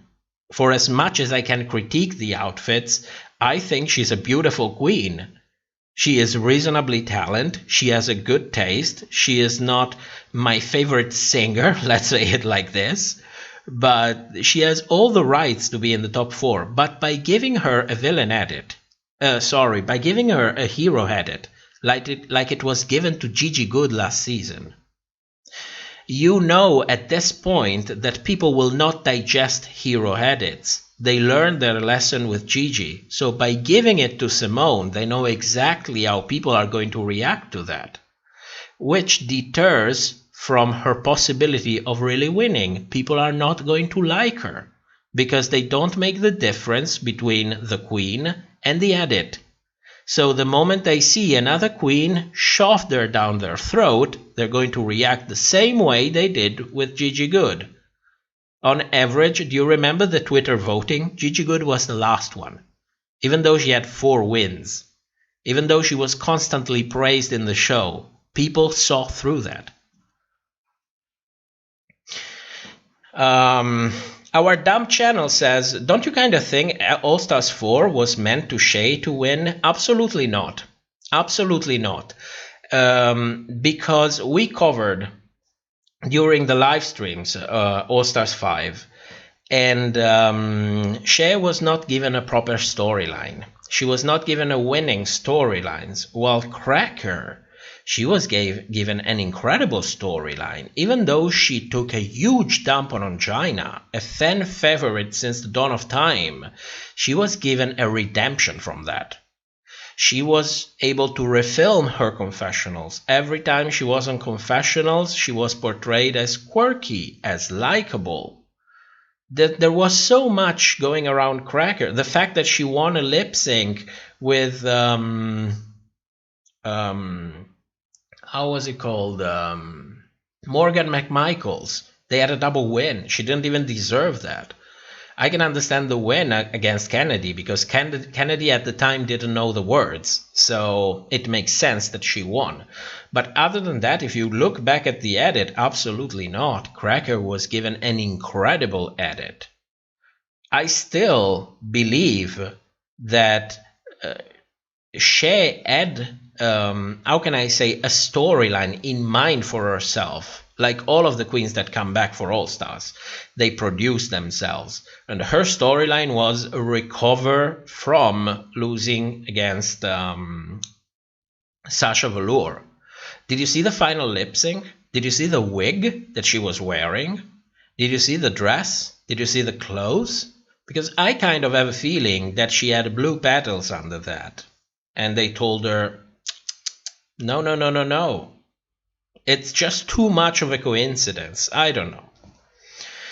Gothboy UK. Okay, I'm off Sunday night, and this is a bit too heavy for me. Keep up your good work. Thank you. Thank you. See you soon.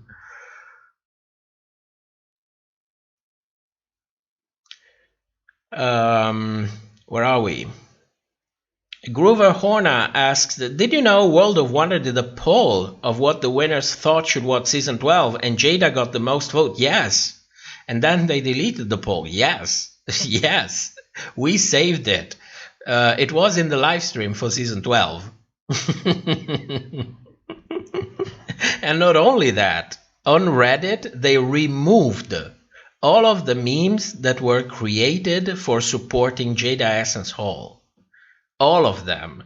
You know, a lot of people started posting memes like Jada Essence Wall, Jada Essence Call, you know? They deleted all of them for Reddit. Somehow the Gigi Good one survived. It's all in the live streams. It's all there. We covered it. It was just so much. It was just so much.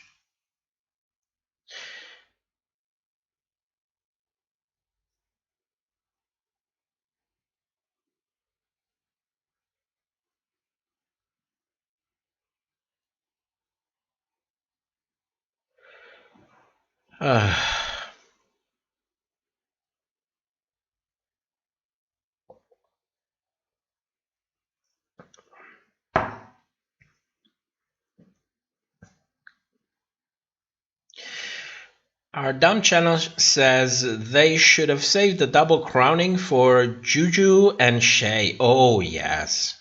Absolutely. But come on. We had Shay winning. Let's be happy with what we have. Let's be happy that they didn't crown Cracker, one of the most disingenuous queen that I have ever had the unfortunate... I was unfortunate to get to know. It's unbelievable. It's unbelievable. I mean, it's a business. You are supposed to do shit. I'm not arguing with that. You have to do what you have to do to pay your bills and survive. But, you know, at least hide it. Don't start releasing interview just so that you can insult your colleagues. Remove articles in which you are defending a form of sexual assault. You know, scrub your social media for all these posts that make look this black fans as if she, you know, she was taking advantage of her position to... don't get me started on Cracker. There is, out of literally almost 200 queens that we have, I have only one that I really don't like and that I'm vocal about. And that's Miss Cracker. That's just too much. Shamira, RuPaul's Drag Race doesn't give two shits about Black Lives Matter. I absolutely agree with you. They don't give... You know what they give a shit about? Money. And that's all. That ends up there. It's the same for World of Wonder. It's the same for VH1.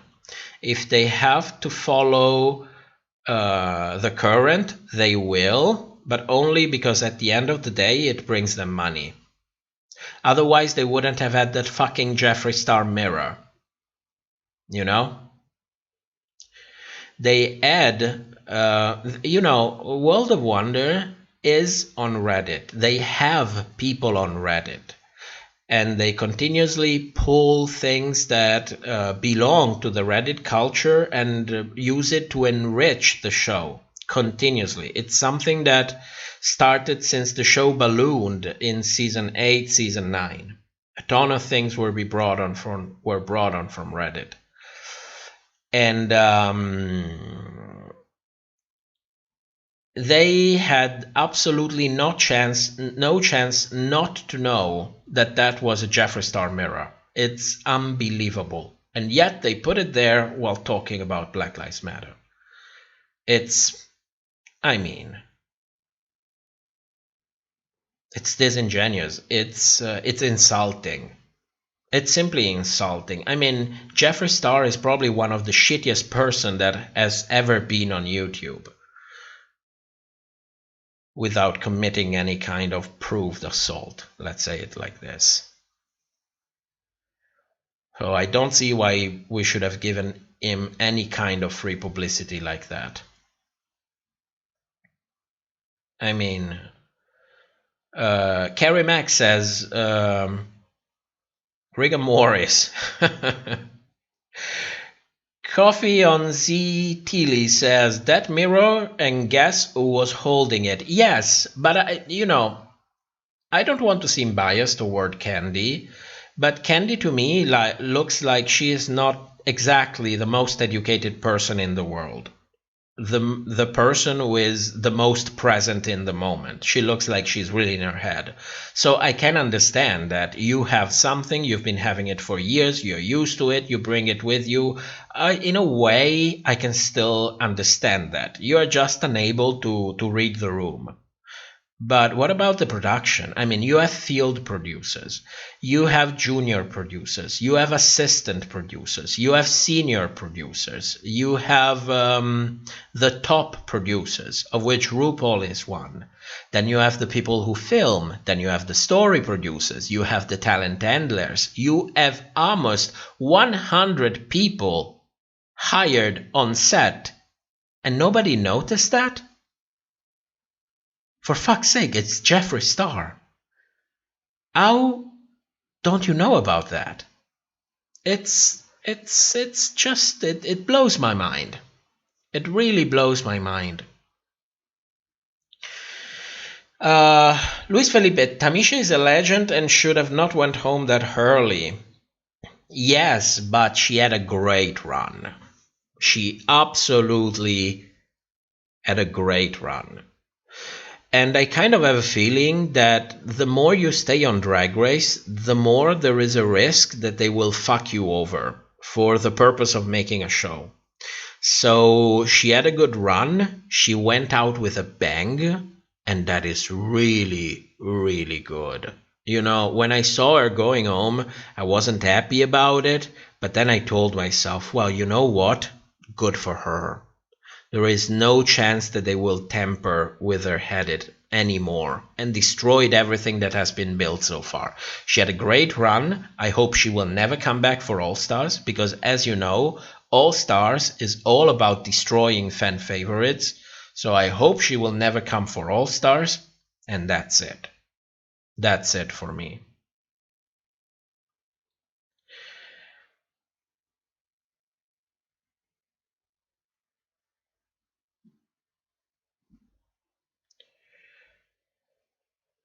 Ricarda says, don't you think the unfair edit is so obvious this season?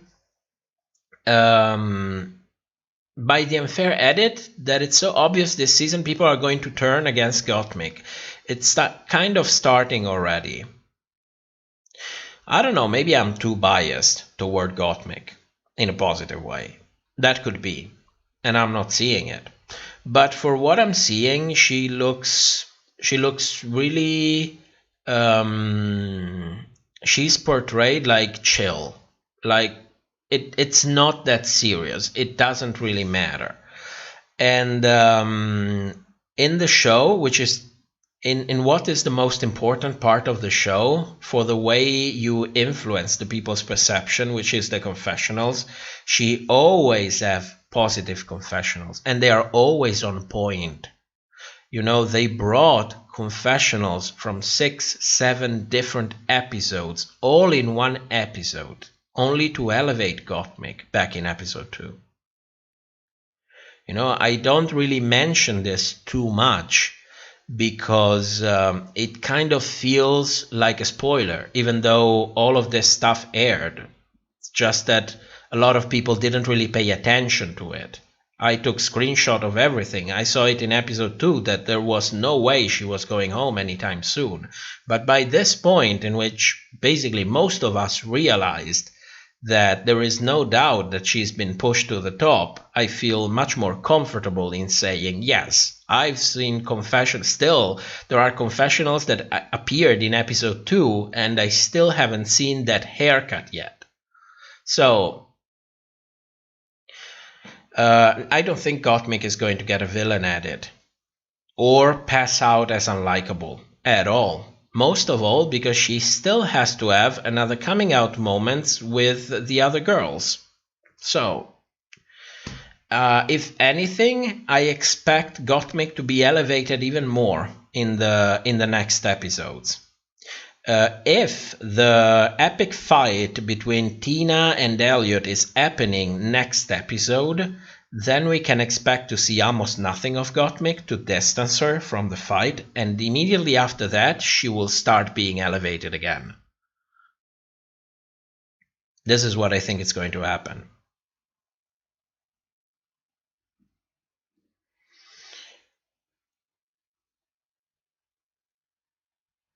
Jules, Candy, in fairness, was most likely unaware of Jeffree Star's shit behavior and racism. Yes, that's what I believe as well. You know, Candy really strikes me as that kind of person that I don't want to call her necessarily narcissist, because narcissism is something else.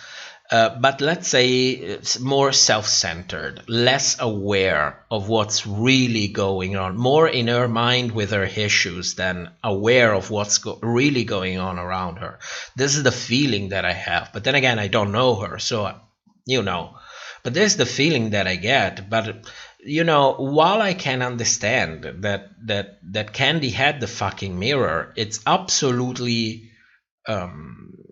unforgivable that nobody did anything to hide it.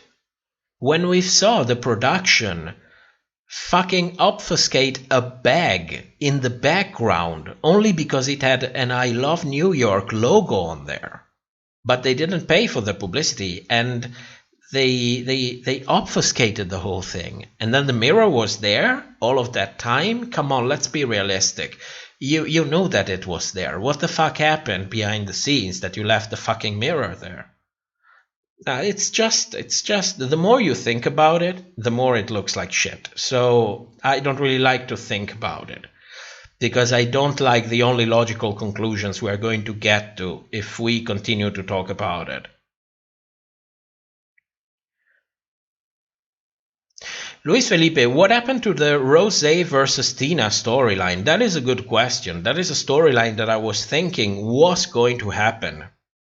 It could still happen. Don't get me wrong. They left sign there in episode 1, I think. Yes, in episode 1.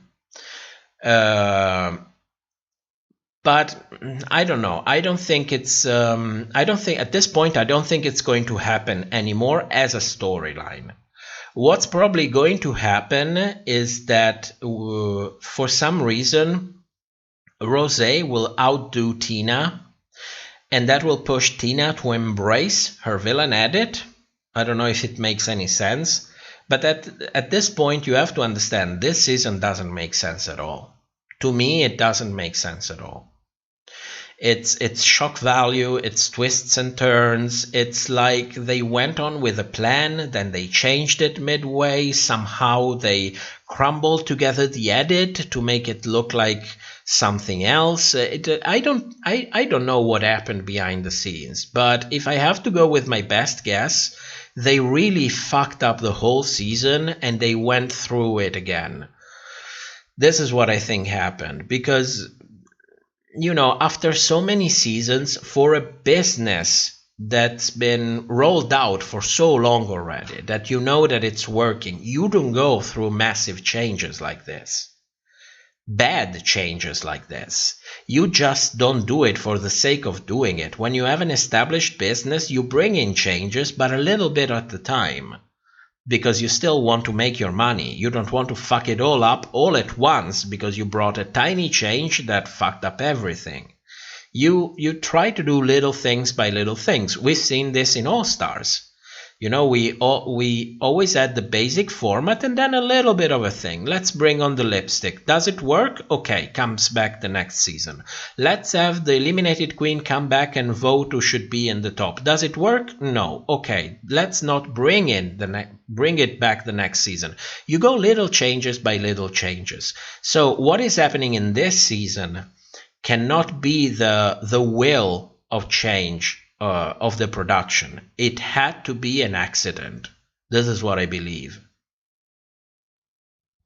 This is what I believe. Our dumb channel, I don't want Denali to lip sync twice in the first 3 competitive episodes. Well, shock value. Shock value. You never know what to expect. I was complaining so much last season because from the very beginning we knew who were the villains, we knew who were the heroes, we knew who were the underdog. The season 12 was one of the most transparent seasons I have ever seen.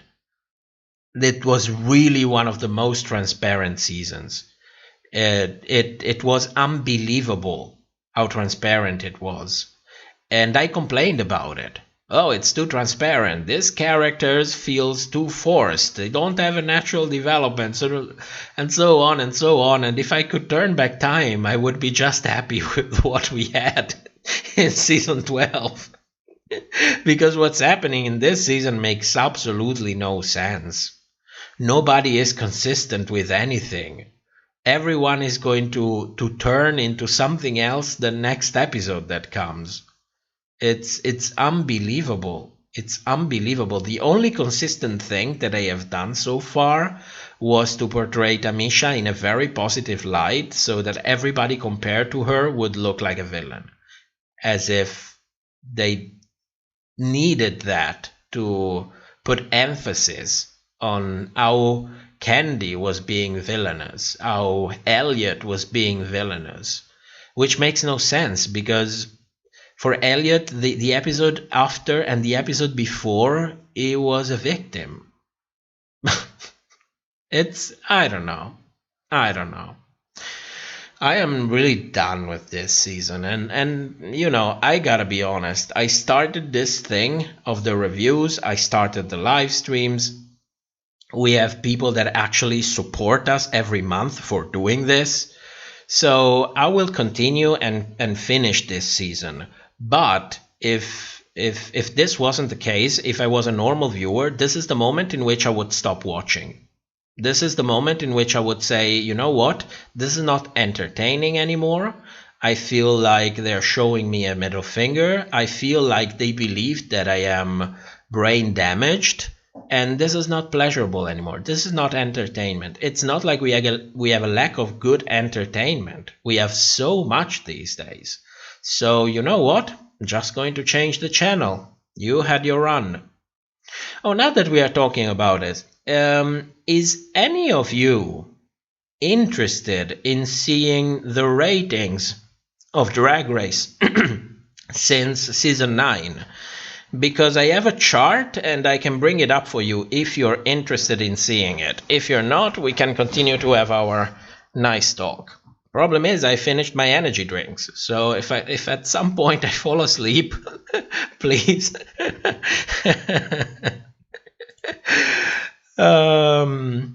Yes, sure. Yes, please. Yes, I am. Okay, let's bring out the chart.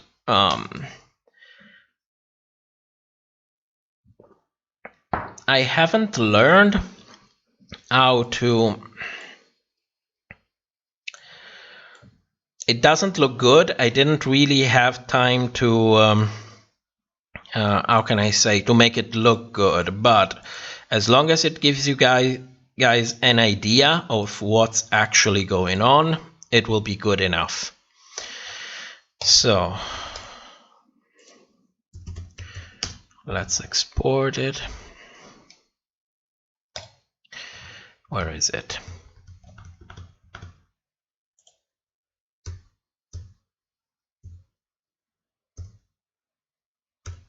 Oh, come on, where did you save the image?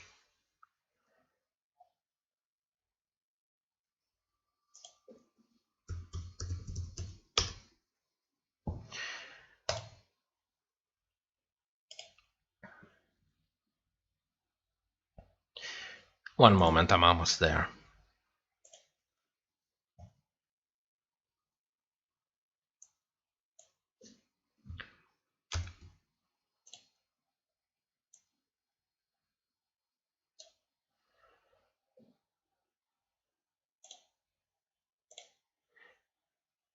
Okay, now let's import it in the streaming software.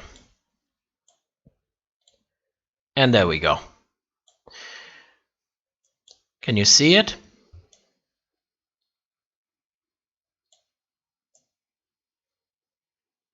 Okay. So, as you see, the show ballooned in season 9. They had almost 1 million viewers.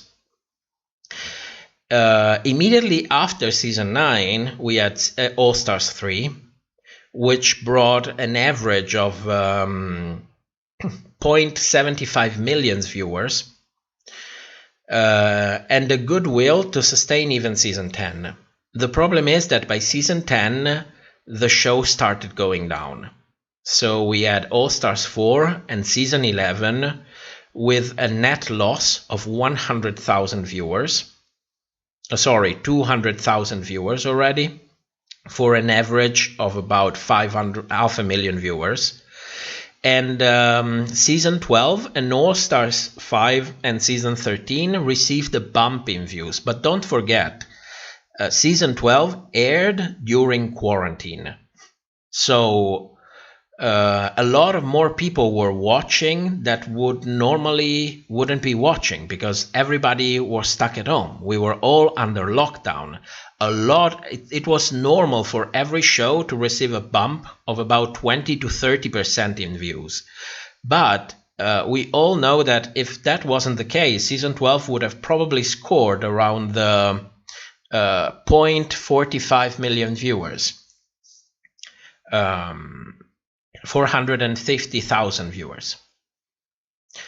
The same is valid for All Stars 5. Even after the bump in views from the lockdown, they still managed to stay at the same level of about All Stars 4 and season 11. They never reached the peak that was reached in season 9, and not even the peak that were reached in season 10. And if we were not in lockdown, season 13 would definitely be on 400,000 views. And that is it. So what you see, the arc that you see, is a trend line. It basically follows the data that is there and tries to predict what's going to happen in the future seasons. So based on this, and I think that it's not accurate because the effect of lockdown is not taken into account into this curve. So I think All Star 6 is going to perform fairly good, but not as good as all the other seasons. All Stars in general don't bring as much viewers as the normal seasons already. So that is the starting point.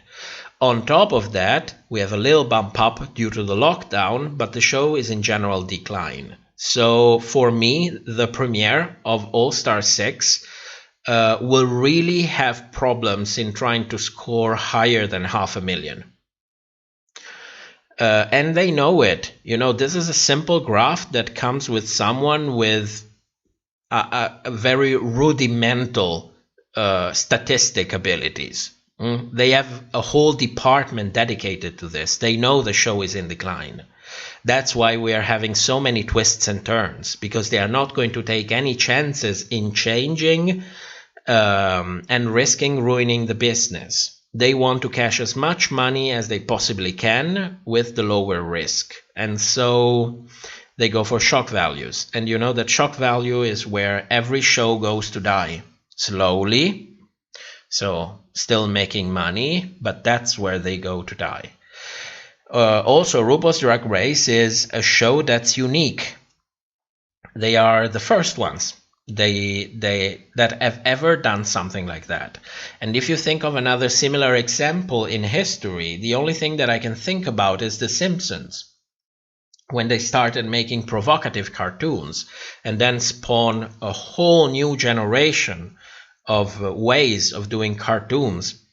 And even though The Simpsons rating completely plummeted, they are still on. So I would think this show will still be on VH1 for the next 3 or 4 years.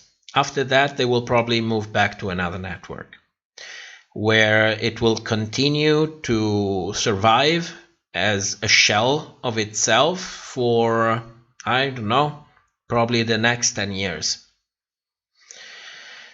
And that's it.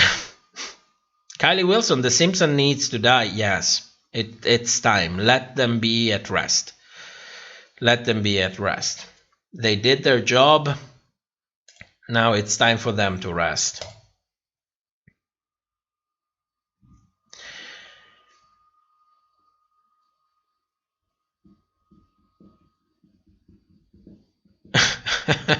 Stunning Stewart. Our dumb channel, they release All Star seasons too fast. Yes, but they need to cash in the moment. They need to cash in the moment. When you have a business, you know, this is something that you probably study if you are in business school, because if I know it, they absolutely have to know it. But when you have a business, no matter the kind of business, the first thing you want to do is to create a core of supporters for your business that are absolutely die-hard fans of your business. Those people will lift you up. We've seen it happen with Drag Race. We've seen it happen. The only example that I can think about is Macintosh in the very, very early 2000s. We've seen it happen with Xiaomi, the mobile phones. You have a core that supports you. After that, you go mainstream, you balloon. The moment you balloon, you understand one very simple fact. That is, no matter what you shit, people will buy it. And so you start shitting as much stuff as possible because you want to bank on the fact that you are new, you are mainstream, and people will buy whatever you put out. So you want to cash, and you want to cash as fast as possible. Because you cash in so much in this brief period of time that it repays 10 times the loss of image for your brand. Because it's true that the image of the brand will go down, but it will go down so slowly in time, and you will make so much more profit that it's absolutely worth it.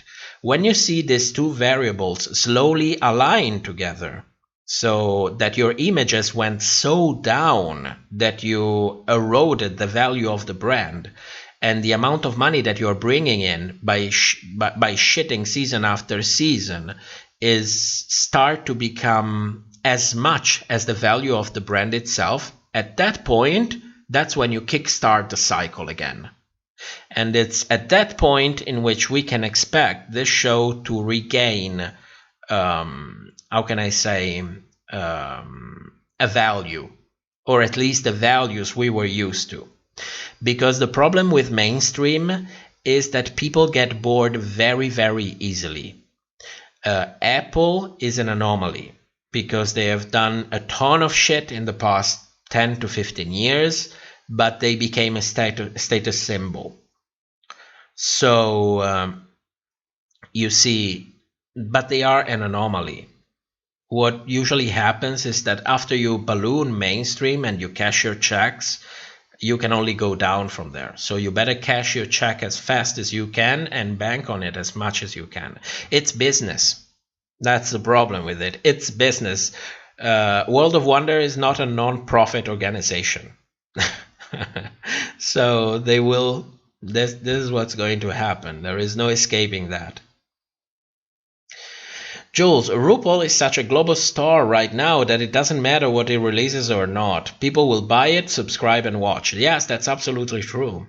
You know, I saw a tweet about Britney Spears today and her situation. I'm not a follower, so I had no idea that she didn't have control of her life, her finances, that there was a movement behind it. It's something that I only recently found out, and by recently, I mean yesterday. So I checked out how much is Britney's net worth, and it was like 58 millions. RuPaul is worth more than Britney Spears. RuPaul. So you know she's going to cash her checks, and she is cashing them. She is cashing them. CDP, World of Wonder should hire you. I would never work for them. I would never live in the U.S. I don't mean it as an offense for everybody else, but you see the times we are living in, and the U.S. doesn't have a good healthcare system. So no, thank you. Luis Felipe, Drag Race is the first place a reality show. In the first place a reality show. In the 100th place, a competition. In the 200th place, a representation of the LGBT community culture. Yes, yes. It's really a business, you know. They gained their core fans by doing a ton of incredible stuff. Do you remember times in which Drag Race used to poke fun at so many other TV shows and cultural symbols, and not just making fun of them in a ridiculous way, but making fun of them in a really smart and intelligent way? Those were the good times, you know? Our dumb channel says free Britney. Yeah, believe it or not, I didn't know anything that went around her situation. It's just disgusting. Just disgusting. Felicia said, I think they'll continue RuPaul's Drag Race on WoW Presents. It depends. If WoW Presents becomes a cable channel, which is not to be excluded. I mean, they made so many hundreds of millions out of the Drag Race franchise that they could kickstart a cable channel by themselves. In that case, yes. Similar to what Oprah did, for example. But I think it's too much of a risk investment. And for what I've seen so far, they absolutely don't like risk. I don't even think that they have, you know, a sufficiently developed risk assessment department to really inquiry into this. I think it's much easier to just sell the show to an already established channel. Maybe not VH1, not as high as VH1, but still selling the show. Andrew Charles, what are you talking about? We talked about the ratings of the show and how it went up, how it went down in time, why it's going down, the fact that RuPaul makes more money than Britney Spears, and, you know, whatever comes. This is the chill zone, so whatever comes we talk about. Sen says, I'm from America and I would rather be born somewhere else. You know, the U.S. is a great country from many different points of view. I like the way you conduct business. It's incredible how fast new businesses can grow in the U.S. But at the moment, my biggest concern in this time that we are living is survive. Because I've been a heavy smoker for a huge part of my life. So I would rather not be in a country where you might not get medical attention. It's Lisa Keith says, do you think RuPaul is purposely causing drama to drop in rates so that it will be cancelled when RuPaul retires? No, absolutely not. It's money. Everybody loves money. That's point blank. Everybody loves money. No. I think that at some point they will probably keep the name, at least the Drag Race part of the name, and have another host. But, you know, from what I've seen, RuPaul seems to really love money. I mean, she bought a mansion just last year, I think. What was it, 20 million, 30 million, something like that. So, you know, she loves the money, I think, and the workload is absolutely minimal. I mean, how much does RuPaul do for RuPaul's Drag Race, actually? To earn her check, I mean. What is it? 2 hours? Okay, 6 hours for makeup. I can understand that. And then 2 hours of filming, maybe 3. Well, considering that she's probably earning, I don't know, 3-4 million per season, maybe 5, probably more. Depends if she has any interest in the show itself, and she's not just being paid by World of Wonder for participating. She's also a producer, so I would believe that she gets a cut of whatever they get for selling it to VH1. So it's a ton of money, you know. It's a lot of fucking money. Like Queen Henny said, it's a lot of fucking money. CDP says, you mentioned a few times you don't like season 11. Can you briefly explain why? Well, I absolutely hated the, what was it, 7-way, 8-way lip sync. I absolutely hated it. They had a great character that they could have brought on, which was, of course, it's 1 in the morning, I'm starting to forget names. Let me get to it.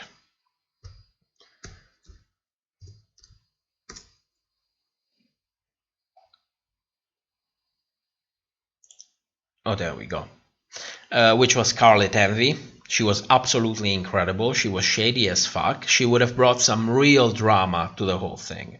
And she wasn't there. Then we had Miss Vanjie, that everybody knew she would have been pushed to the top no matter what, because she was a living meme. So it felt like she was continuously dragged. Silky was probably one of the most annoying queen that has ever been on the show. I couldn't stand anything about Silky. I still cannot stand anything about Silky, especially after she took that nice trip to Puerto Vallarta and then came back to the public saying that she doesn't give a shit. So it looks even worse. Then we had not 1 but 2 villains of color in season 11, just because, you know, just for shits and giggles. And overall, I didn't like the challenges. It was, I don't know, it was boring to me. I think it was the worst season of RuPaul's Drag Race ever. I mean, the high of the season was the Ariel Versace wig drama. That's how good it was. Those are my thoughts on season 11. I hope that answers your question. Oh, good God. Good God. Sasha, do you really think RuPaul will retire eventually? Because I don't.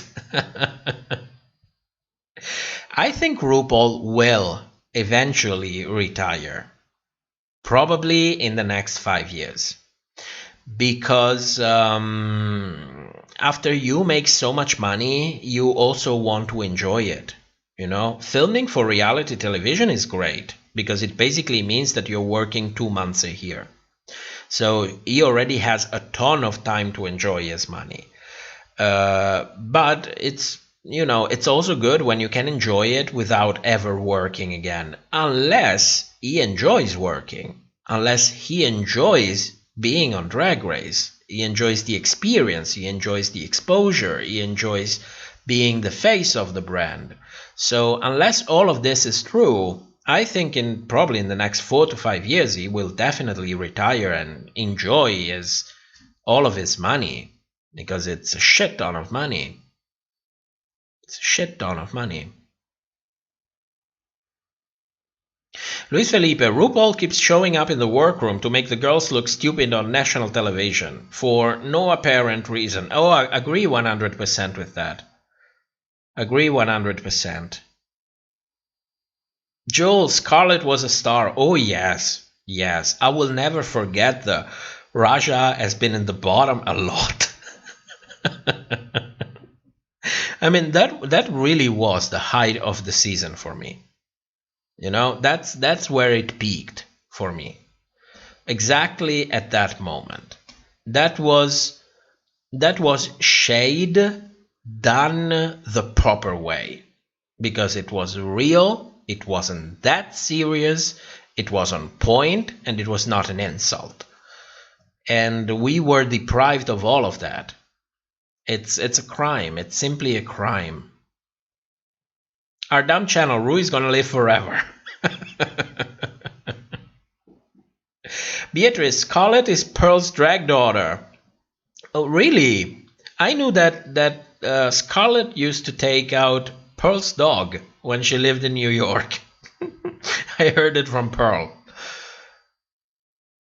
Sasha, the host, hated season 11, but they love Nina and her love for feet. Oh yeah, season 11 brought us Nina West. Let's not forget that. Only because of that, it should become the lost season. Let's remaster season 11 in HD, remove the filters, and call it season 11. And let's consider season 11 the lost season, because Nina West is just embarrassing. It's just embarrassing. You cannot have a brand of being a Disney queen and then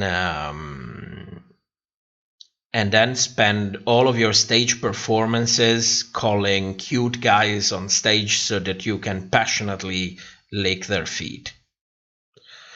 It's just too disgusting for me. It's disingenuous. It looks like she's taking full advantage of her position and the situation to get what she wants from people that maybe in normal circumstances will say thank you, but no, I'm not interested.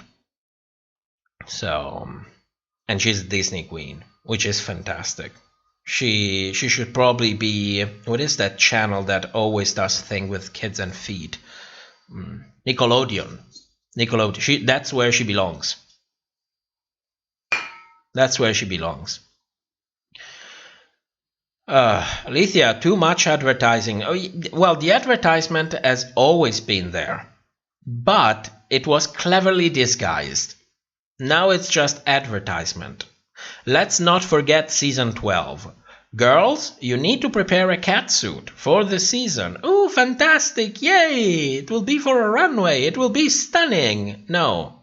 Now advertise this cat litter shit. Oh, good God. Good God. Jules, agree completely. Season 11 was awful. The worst in Drag Race, telling me that we are paused. Shit. Guys, are we back? Give me a sign of life, because for a moment YouTube just told me that I had no signal whatsoever.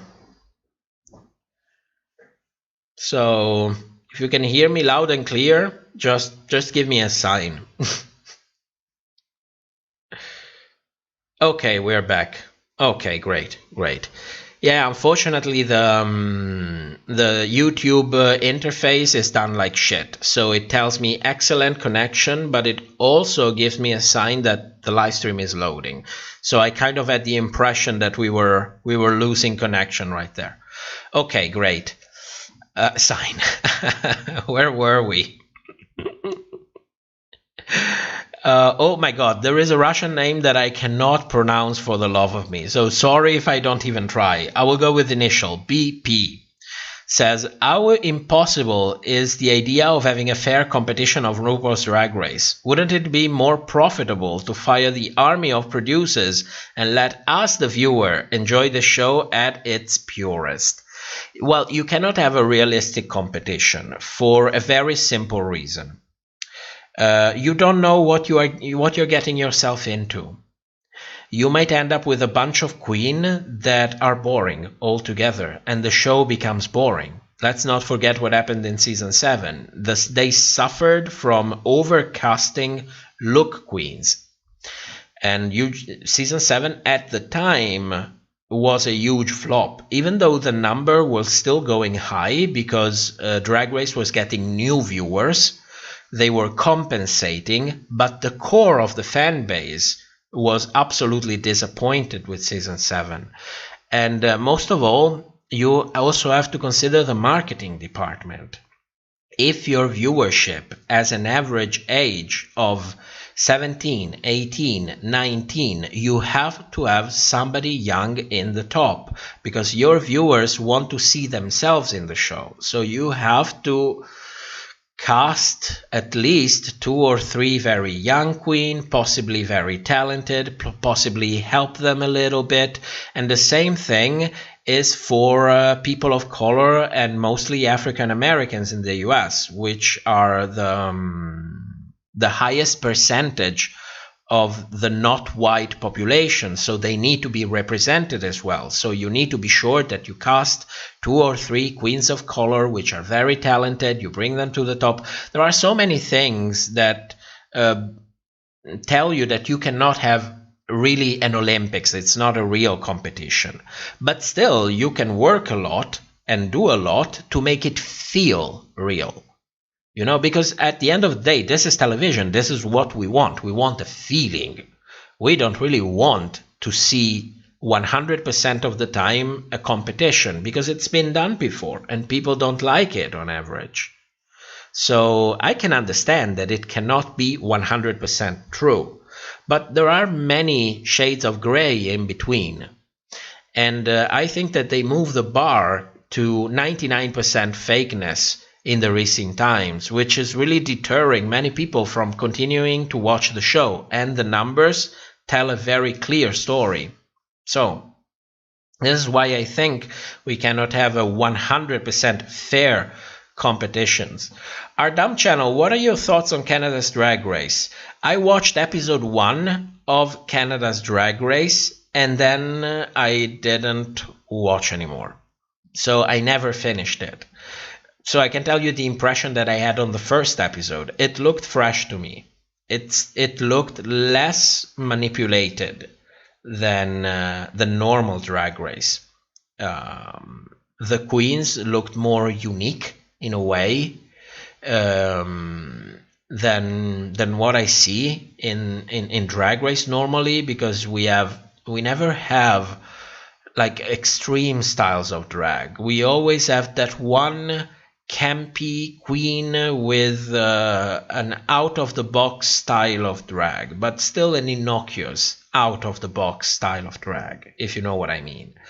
So for that episode that I saw, yes, I liked it, but I didn't see the rest of the season, so I cannot tell you what I think about it.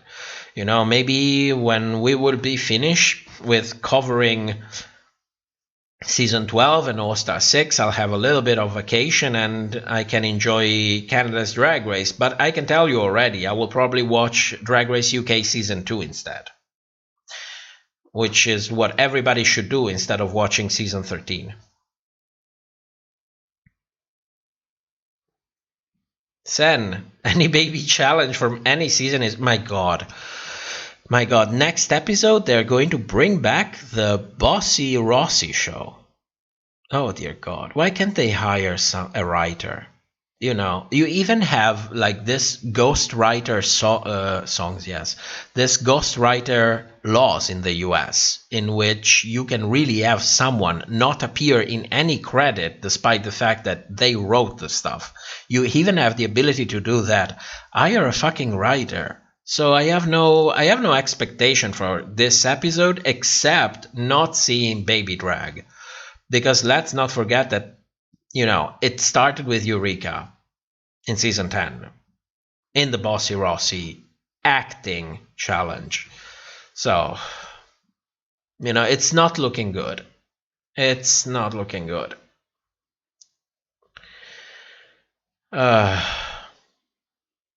Dixie, don't forget the old folks.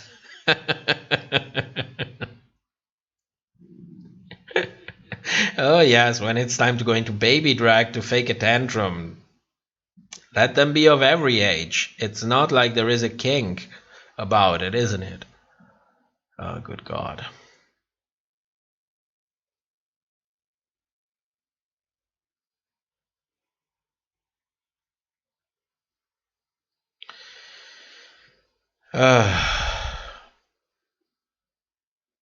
Aziz, can we start talking shit about All Stars 2? Oh no, that's dead. That's a dead thing. Everything that needed to be talked about All Stars 2 has been talked about. You know, they didn't even announce the cast of All Stars 2. And I remember I was still on Reddit at the time. I think it was after, during season 7, they announced that they would start filming in the summer, All Stars 2 and season 8. And the moment I heard the announcement, I already knew Alaska is going to be on and Alaska is going to win. Because out of the whole bunch that we've had so far that was eligible to actually compete, she was the most marketable one. You know, you never know what's in the contract. So you produce something, I get a cut of it. You want to participate in a show, I get a cut of it. You make an album, I get a cut of it. You perform live, maybe I get a cut of it. She was the most marketable one. There was no doubt she was going to win. The problem is that they still had no idea while they were filming All Stars 2 and Season 8. They still had no idea of how much Katya would balloon. They knew they gave her a good edit. They put her in the Ben de la Creme position in Season 7. Don't forget, when Season 7 ended, filming for All Stars 2 and Season 8 started after 2 months. So they knew Katya was going to be good. They had no idea she would become what she would eventually become. It was only 2 months after Season 7 ended. That's why she had the run that she had on All Stars 2. If they knew, Katya would have undoubtedly won All Stars 2. There is no possible mistake about it. Sasha, do you feel that the judges are getting tired of Utika's character? Because that's the second episode in a row that they openly say they don't like it. Do you think that this will go somewhere? Well, I'm not really worried about Utica because of the diversity thing. Maybe it has something to do with having her ballooning later on in the season. You know, or shock value and she goes home next episode. That's also a possibility. But you know, if you look back at queens like Jinx Monsoon, Crystal Method from last season, they all ballooned pretty late in the season. So I'm not worried about that at the moment at all. BP says, thank you for your answer. Sorry for not being able to read your name. If you want to write it in phonetic, I can try, but...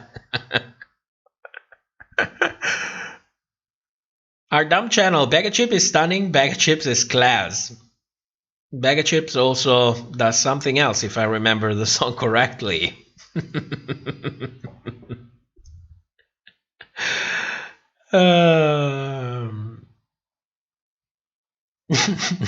Jules, yes. Yes, she takes it up there. Sasha, as someone that is watching Season 13 and UK Season 2, I can assure you that Season 2 of UK is more interesting, but also has some problems that are annoying. Yeah, sometimes we talk about it in the Discord, and I'm watching bits and pieces. I completely gave up on not being spoiled about it. I'm going to embrace it. It doesn't matter.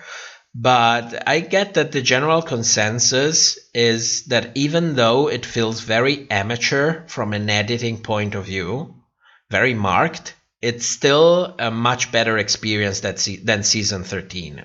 Season 13 feels like a polished turd. Season 2 feels like a raw gem. This is the impression that I get.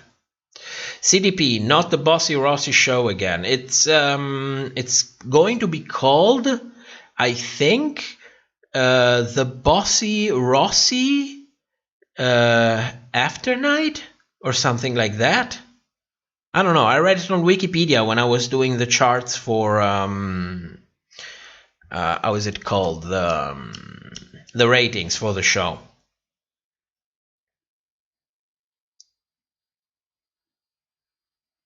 Dixie, the channel that I watch Drag Race UK on, play Canada Drag Race at the same night. So I'm watching 3 seasons in a few days. That's good for you. I don't have time for that. You know what I'm really missing in all of this? Since we're talking about TV shows and so on, I am missing Black Mirror so much. It was such a good series and it was never renewed anymore. But I could use a good episode of Black Mirror, because that's exactly how I feel after watching episode 6 of Drag Race. Feel like I'm in an episode of Black Mirror. Coffee On says, yes, I loved Ginny's middle finger. Oh my god, that was incredible. That really was incredible. That was genuine. That was real. That was not necessarily done for shits and giggles. And most of all, they don't even compete for money. They compete for making an impression. And she made a great impression. I was stunned by that. That feels fresh. You know? That is something that feels fresh.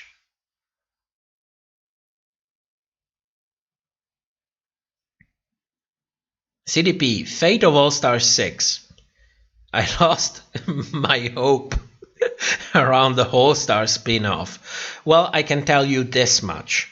And this I can tell you like for sure. This is a matter of consistency. All-Stars is about taking a fan favorite and throw it down the drain. And this is going to happen on All-Star 6 as well. So be ready for that. Be ready. Because it will happen. It will happen. Of course, it's All-Stars, so all of them are supposed to be fan favorites. But in all seasons of All-Stars, you always have 2 or 3 queens that you know they are fan favorites, and they're just thrown under the bus for shits and giggles. And it's going to happen again. That's what All-Stars is all about.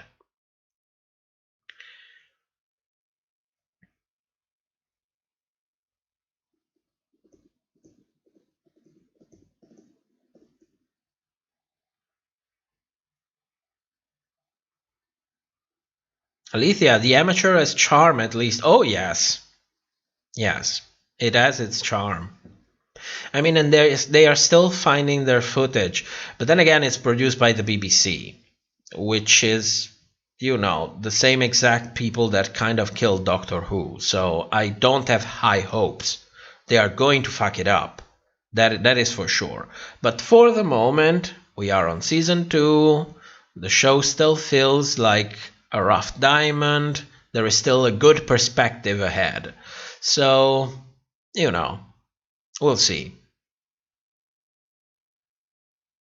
Sasha, Crystal was always praised for her character. So did Jinx. That's why I feel that it's not going to happen the same with Utica. Was she? You know, I don't remember if Jinx was praised that much. I think that we even had, maybe I'm mistaken, but I think that, what was episode 3 of episode 4 of season 12, Crystal was in the bottom 3. Or maybe I'm just mistaken, I'm out of my mind. Let me check, it takes just a moment.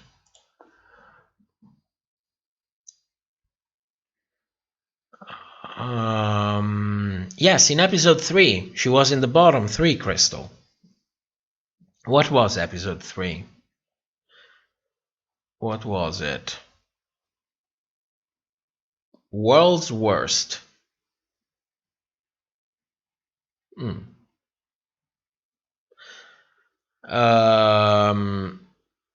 Oh God, yes, it was that challenge, that improv challenge. That awful improv challenge, yes. That's where Crystal was in the bottom 3.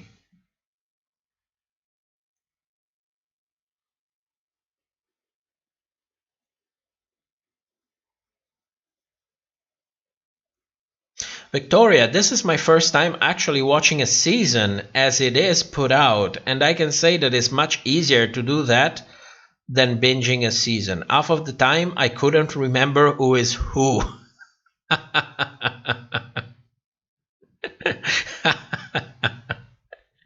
And that that is a read.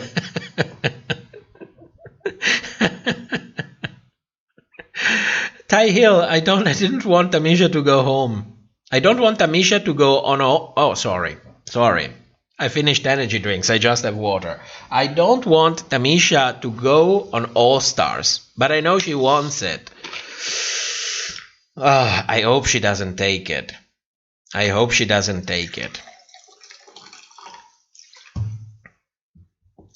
Luis Felipe says, we need a Black Mirror episode showing the exploitation of reality television featuring a maniac fracking drag queen as the host.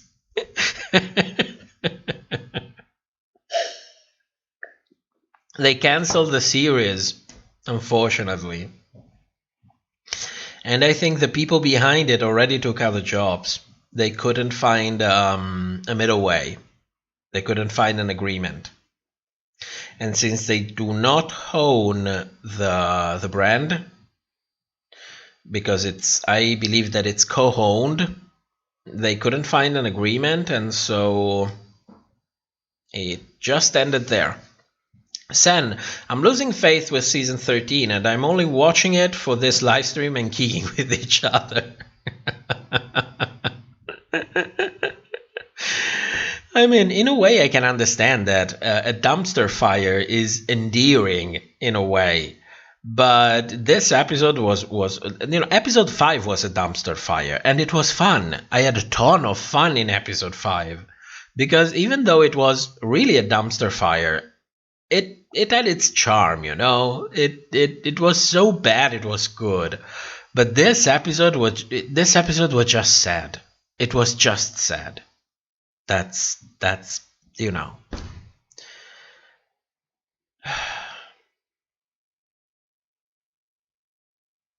Cheese, does anyone have their opinion on drag kids? Since it's currently showing, yes, it's dreadful.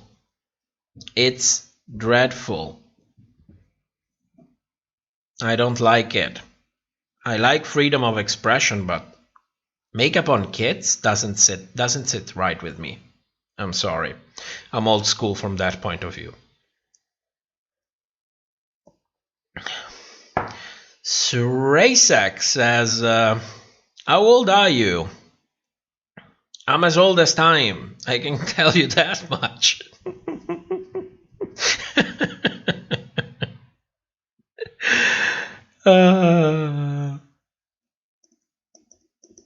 Ty Hill, didn't the BBC say their employed couldn't go to a gay pride or else they'll get fuck? Come on, that can't be right. That can't be right. My God. Well, if it's true, it's disgusting.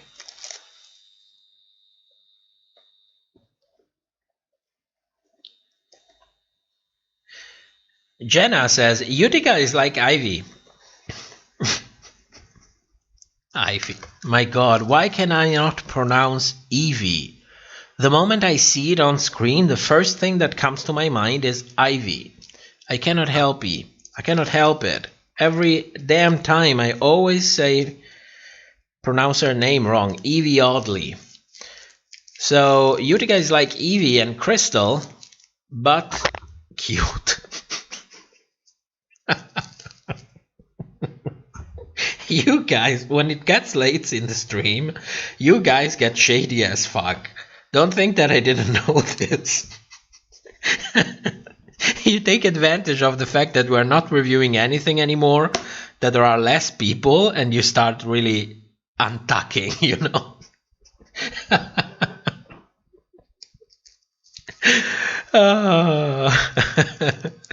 Zen, I don't know if they would make Tamisha an easy first out because of the love that she got with the fans, but I'm not saying that it's not a possibility. It's a possibility that I don't want to risk. It's good enough. It's really good enough. Unless she really grows up to become such a powerhouse that there is no way. But we've seen that happen with Alaska. But then again, Tamisha is not stupid. I don't know. I'm not sure I really want to run the risk. You know, a ton of queens just did a regular season and went on to have very profitable careers. I mean, look at Kimchi, for example.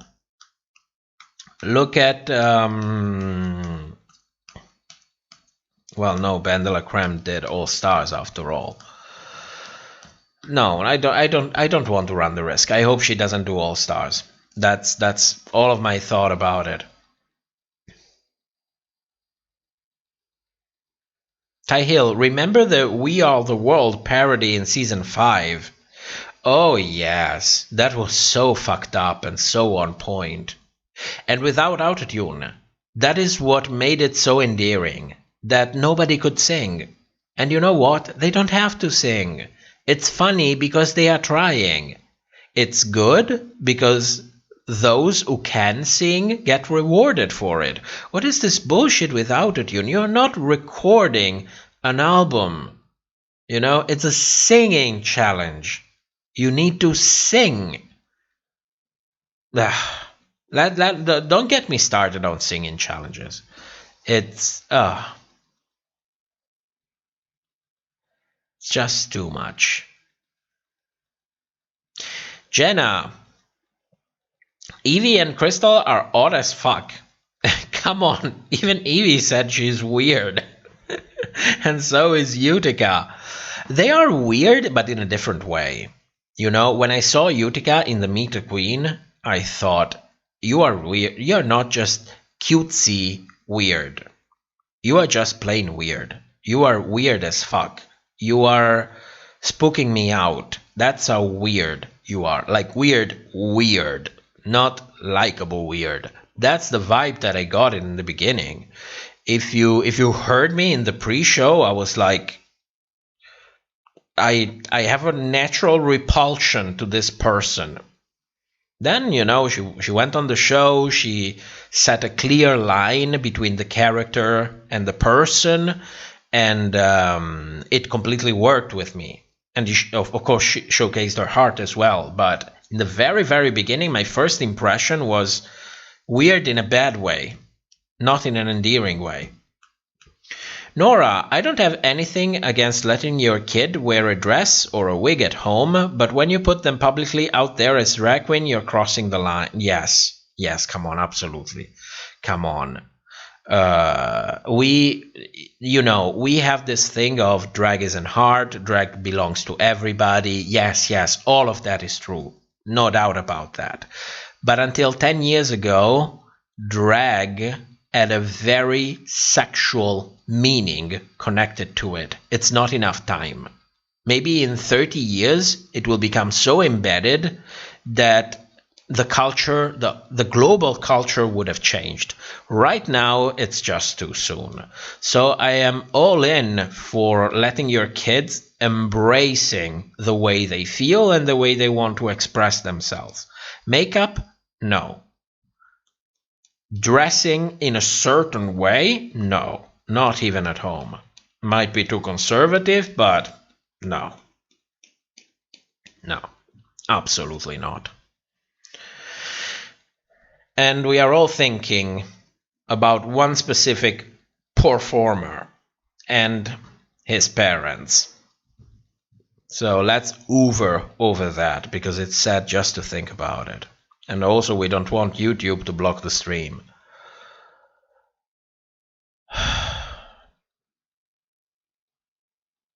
Good God.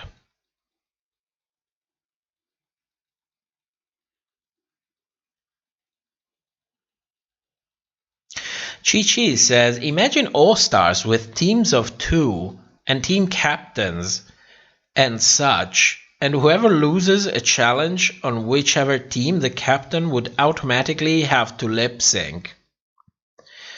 I don't know why the all-stars has to be contrived. Why can't we have a normal season? We don't need all of this shit. They're all talented as fuck. They have money for the outfits. why don't we have just a normal season of All Stars? Maybe a little bit of a twist just to spice it up a little bit, because it's special. It's All Stars, so a little bit of something, but it doesn't have to be so contrived. Like, yes, the queens choose who they eliminate. Oh no, but they don't really choose. They vote who should be eliminated. Then if the winning queen wins, then she eliminates. Otherwise, we have a lip sync assassin that comes and lip sync assassin that comes and it's so contrived. It's so come on. I'm getting a headache. Just I'm going to need a manual to consult before I watch All Stars. Victoria, why don't you want Tamisha on All Stars? Because I'm afraid she go on first. Oh, no. It's because I think they're going to portray her like shit. I'm afraid they would portray her like shit just for shock value. You know, that's the only reason.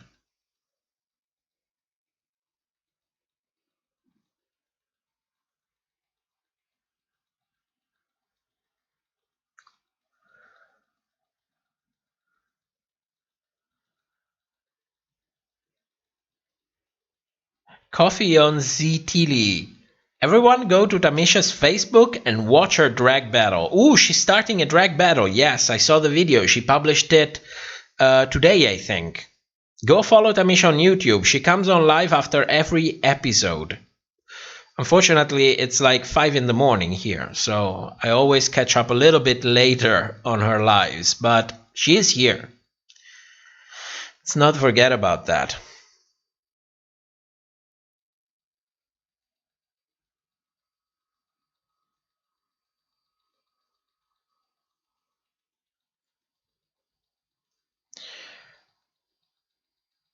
Oh, coffee. Yes.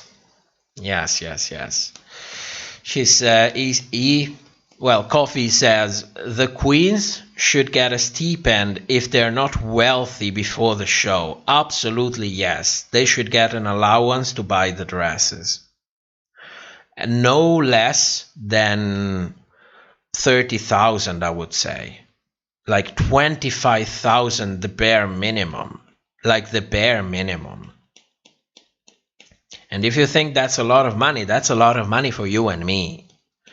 For them, what is it, like 2%, 3% of the budget of one episode, 25,000?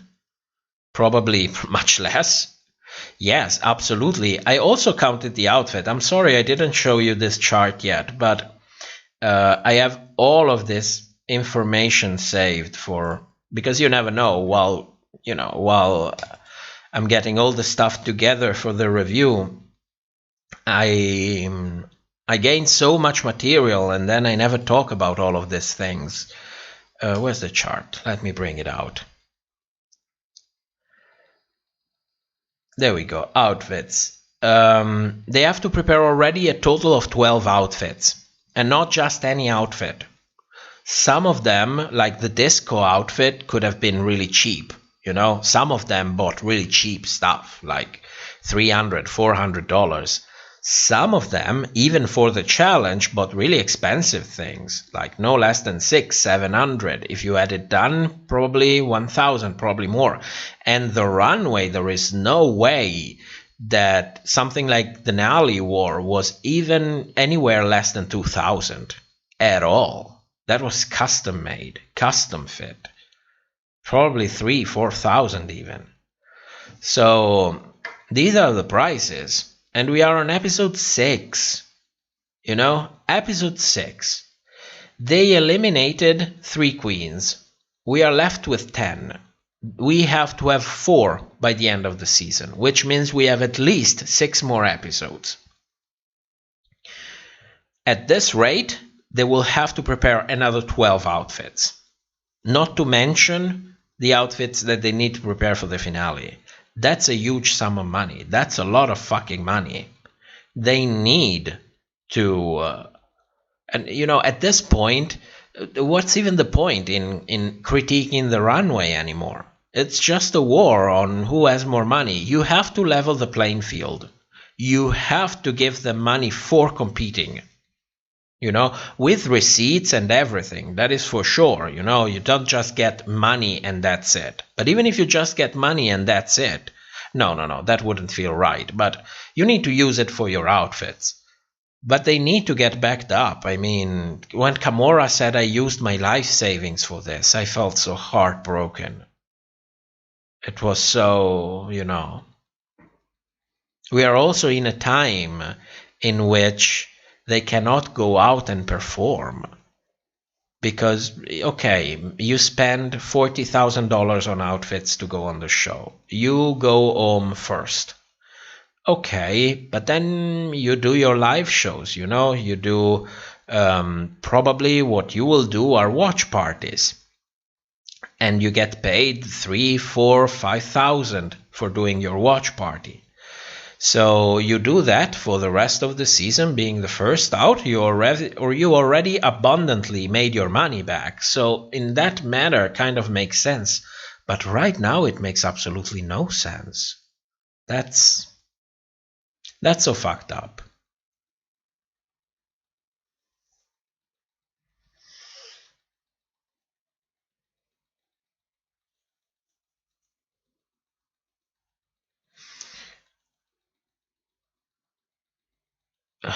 Hey, Coffee, lol, what the fuck when you say oh coffee?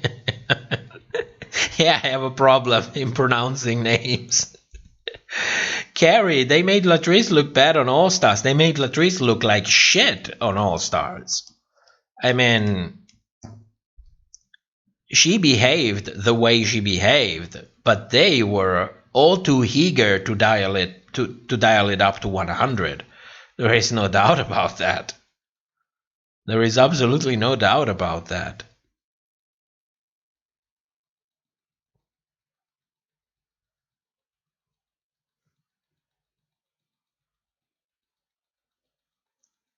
Jenna, my phone died and I'm back. Welcome back. Ty Hill, I cannot imagine spending over 1,000 on a single garment. I am being very, very generous, Ty. Very generous. If you need to have something custom made, without taking into account the kind of materials that you're going to use, because some materials can be very difficult to work with and so very expensive to be made. But 1,000 is like, I don't think anybody would make you a reasonable dress for a drag race runway for 1,000. You can forget about that. It ain't gonna happen. Unless you have some sort of agreement, like you give me a discount and I will give you publicity on Twitter saying, oh, you made this for me and people can find you in this account or at this place, which a lot of girls are starting to do, which is very smart on their part. But 1,000, you're not going to buy anything at all. I mean, if I have to give, that's not just the outfit. Most of these girls, like Simone, for example, they don't have a very good sense of fashion. When they make something for themselves, it looks completely like shit. Oh, yeah, no, but Simone looks like she has a good sense. Who am I referring to then? Who was I thinking of? Well, it was somebody else. I cannot recall at the moment. But a lot of these girls will have a stylist to style the outfit first because they don't have a very good sense of fashion to begin with. They don't know. They have no idea on how to actually create something. So they have to pay someone to do it. And then on top of that, they have to pay someone to bring this vision to life. You know, I would say that 3,000 with a nice deal with whoever is making the outfit for you is the average. It's the average. It's shocking that this thing hasn't come out already, with people saying, I spent 40,000 on my Drag Race package. I spent 45,000. I only spent 15,000 because I adapted most of my wardrobe, because I'm a seamstress, because a lot of people helped me, because I had good deals. But we're talking huge amounts of money here. This is not a joke.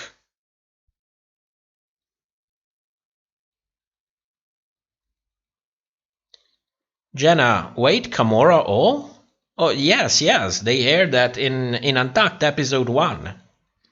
She said, I invested my life savings into this. Yeah, we need a moment to digest that, I know.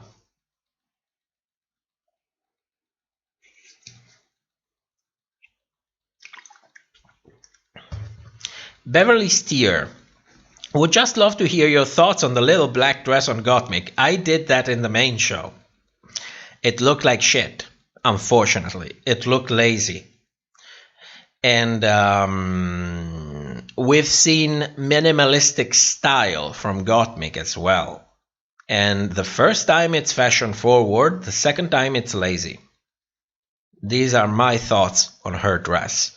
If I didn't see what I saw the episode before, if she didn't win the episode before, if I didn't already get the impression that she was being a little bit on the cheap side when it came to the runway, then I would have told you this was a great interpretation, this was fashion forward, this was provocative, and I would have howled the shit out of it.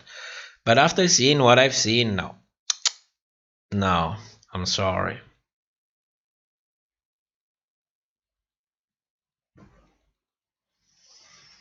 Ty Hill, the show makes enough to give them 5,000. Oh, you have no idea how much money they really make. You have no idea. RuPaul gave out an interview, I think, what was season 5 or season 6, that she was paid 50,000 per episode. You know, and the show was pulling 0.2 million viewers. She was paid that much. Then it went mainstream. How much do you think she earns? There's no Drag Race without RuPaul. I would say probably more than 500,000 per episode. That's where we are.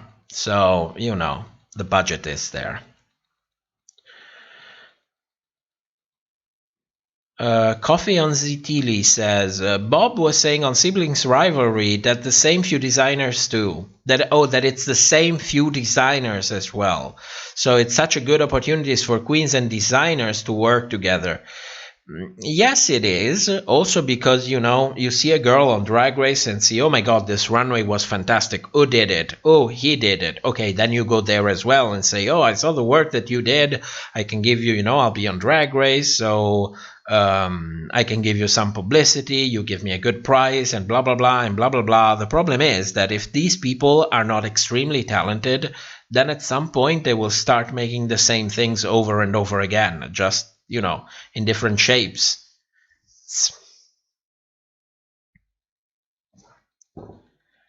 Carrie Mack, all of Kimora's looks were oh yes. All of her looks look like they had no less than 3,000-4,000 of a price tag on them. She looked incredible. My god.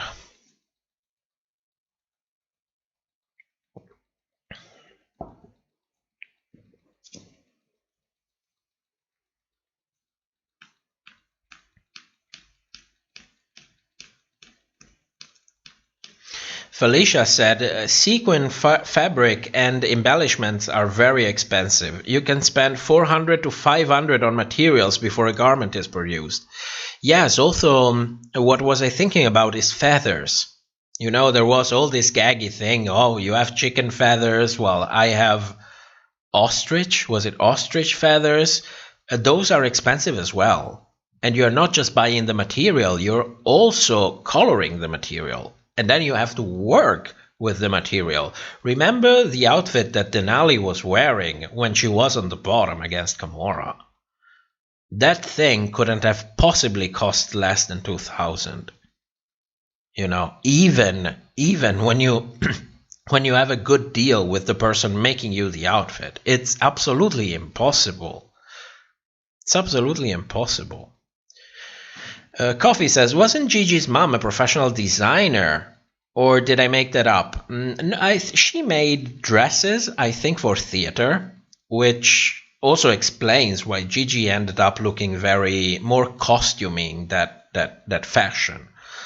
The problem is when you have 1 or 2 months to prepare, you can be a seamstress. You can have your mother who is a seamstress. There's only so much that you can do in such small amount of time. So, you know, even if you are very talented, even if you have people that can help you, even if you have a wardrobe to start with, you know, there is still so much work that there is no way you are ever going to go through it and be decently prepared to what is expected for you to wear on RuPaul's Drag Race today. You have to spend the money. If you don't have it, you will have to find it.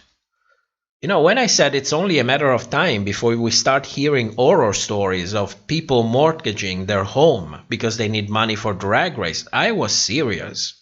I meant all of that. If it hasn't happened already. And I can grant you, if it happened, they are not going to say it. It's not a good look. Not a good look at all.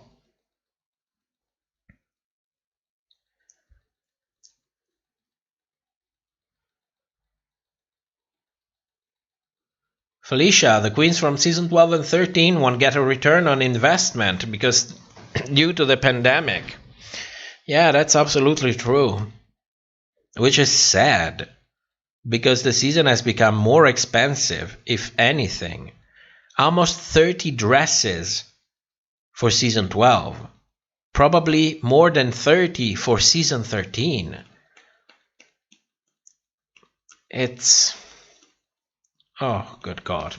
Let's not think about it, because then I feel guilty about even discussing who wore it better and, you know. Sen, I'm amazed that RuPaul is wealthier than Britney Spears. Oh, yes. It's incredible when you think about it. I mean, I don't want to disrespect Mama Ru. I mean, she's a piece of shit for having fracking on the ranch, but apart from that, she is still an icon. But it's amazing. I mean, she's not Britney Spears. Britney Spears, at the time, she was called the future Madonna of pop. You know? RuPaul has more money. Well, of course, some comes, you know, from other sources, but good God. Oh, good God. Victoria, RuPaul is filthy rich and this girl's literally putting their life savings into the hair and outfits. That's crazy. Well, Victoria, this is the world. Rich people do not get rich because they are smart, not necessarily because they are smart or because they make good decisions or because they are good looking or because they are lucky. If you have a band of society that is so rich, it's because a ton of other people get fucked over with. You know, this is something that I've been told for, I don't know, since I can remember. People don't get money out of nothing. They get it out of someone else in the grand scheme of things. Then, of course, when you put a magnifying glass, then you can see, okay, I don't know, you are a CEO for Google, you make money because you have great idea, you created an incredible company, you created a new business model, and blah, blah, blah, and blah, blah, blah.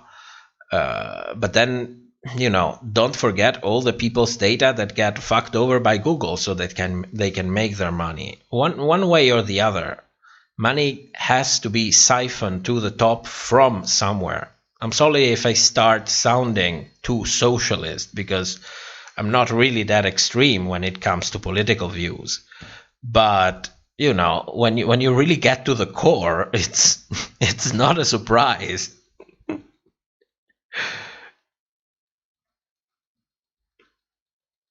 Ty Hill, you don't watch the show legally. Oh, don't worry, nobody does.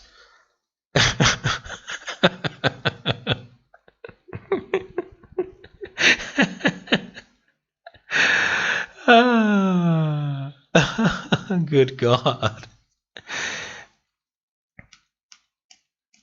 Beverly says, my daughter's Halloween costume was just for material cost. It was $175 just for the materials. And it was less materials because I imagine they're small. Yeah, it's expensive. It's an expensive business. Felicia, the queens are put into a pressure cooker in every aspect of their lives to be on the show. That's why we need to support them. Yeah, that's also why I am so forgiving towards so many of them who compete in a regular season. I mean, even Candy. For all the shit that she's going through social media, where she actually has control over everything, at the end of the day, I still feel empathy, because this is exactly the point. They are put under pressure from every possible point of view, and I hear a lot of bullshit from some people saying, well, nobody forced them to go on Drag Race. Nobody forced them to sign the contract. And, I don't really understand that way of thinking about things. Because, yes, of course, nobody forced them. But if you want to explode mainstream, you have to go on Drag Race. It's not like you have many other avenues out there. You have to go on Drag Race. So, yes, of course, you are not forced to do it. But if you want to follow your dreams and make a good career out of it, you have to go there. It's, San, I don't know if you mentioned it earlier, but can I get your thoughts about what Candy said? How Candy said that the black dress was inspired by Princess Diana's LBD. What's LBD? I heard something about Diana when she was doing the runway. I just removed it. Let's see.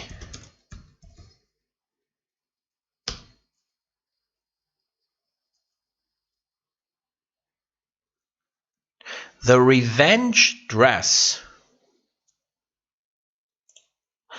Oh, wait a moment. Let me open this article.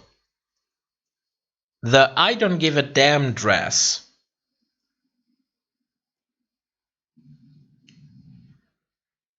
Oh, it looks nothing. But then how the hell do you explain all the black paint? Was she making a reference to her accident or something? Because that would not be a good look.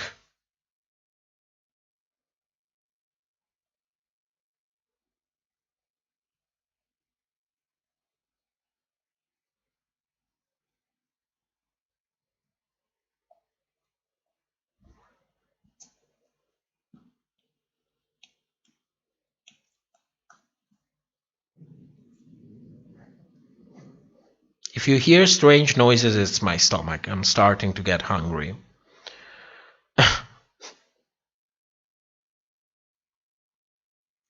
Coffee says, I hate when people say they signed up for this. Oh, yes, exactly. You know what it sounds like to me? Like when you sign, and this actually happened in the UK, people signed insurance, signed contract and paid premium for pandemic insurance. They were not forced to get it, but they thought, I need to protect myself. I need to do something to have a better business. I need to get insurance. Then the pandemic came, and the insurance company didn't want to pay because of some tiny clause somewhere in the contract, and I don't know. I cannot remember in particular. And people said, well, it's not your fault that you didn't read the tiny clause in the contract. This is people's attitude. Then it went to the High Court and they lost. So some insurance companies are up for billions of pounds because of this.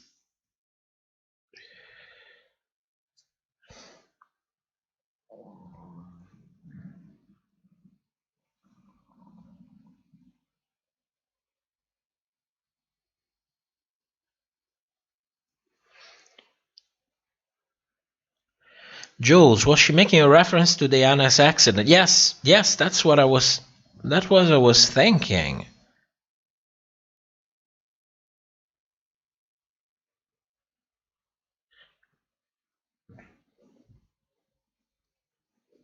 Sasha, are you talking about Brazilian fans? Oh my god, there is something that I might have lost from the beginning.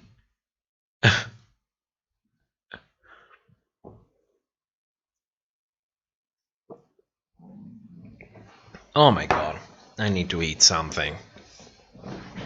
Ugh. Ugh.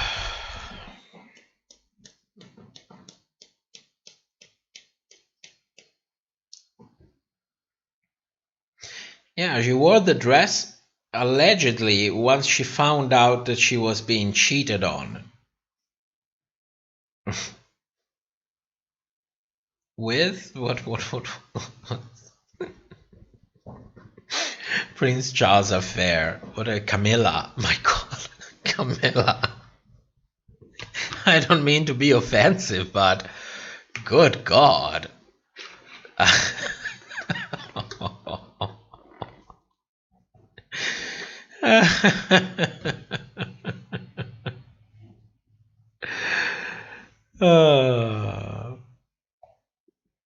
Yes, Carrie, I'm actually reading the article. And she had beautiful jewelry to go with it. Her former stylist said she wanted to look like $1 million. Oh yes, once you find out that your husband is cheating with someone not very... I'm trying to find ways not to be offensive, but I mean, do I need to say that?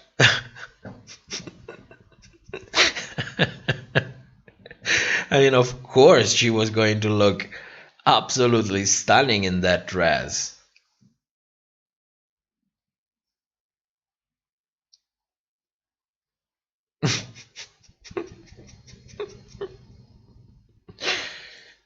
Oh, God.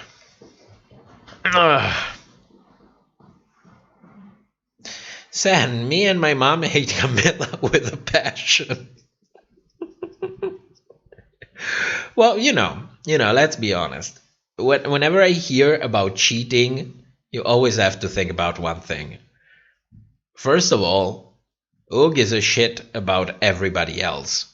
You know, the people in the world are looking after themselves, and they have the right to do so. So, you know, you should be blaming the partner. That's you cannot expect other people to look after you. You know, everybody looks out for himself. So, you know, if somebody cheats on you, the problem is your boyfriend. He's the one cheating. And if you look for the reason behind the cheating, you will probably find out that you also have a part on it. Sometimes it's very small, but sometimes it's very big. A lot of people cheat because they are starved of bad life, if you will. So, you know, I'm kind of very, very direct on this kind of things.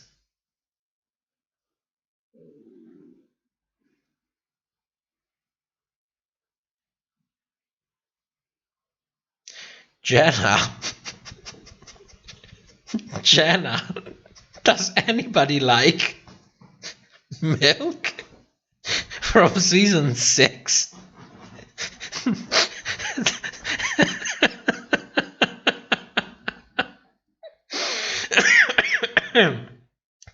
Touch the fashion.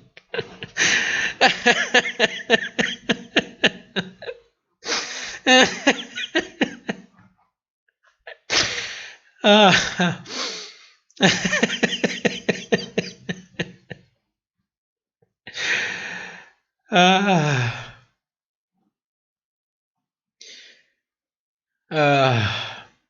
it was funny to me. I mean, it was cringy. She was singing. Talent was singing. She had a song, and the song was Touch the Fashion. And then she started gluing things on her body, and the whole thing suddenly felt so surreal. I don't know. I don't look back at that performance and think, "Ooh, that was stunning." I more look back at it and think, well, that went downhill really fast. Ty Hill, was that even a song? That's a good question. But when we look back at drag music, the bar is so low that yes, I would say that Touch the Fashion was a song. Why not? Nora always had a cringe feeling about milk, but the OnlyFans video gave me a valid reason. Oh my god. Fantasia, welcome back. Oh my god. Yes, I was, what's the problem is that I'm too curious. I'm simply a curious person. So I ended up knowing about the chocolate milk situation. It's something. I will tell you that much. Still don't understand it. Well, yes, you don't want to think too much about the chocolate milk situation, because if you do, you will inevitably reach a conclusion that you don't want to reach. So don't think too much about it. Let's have a laugh. Let's move on. And that's it. And that's it. I need to get something to drink. Wait a second.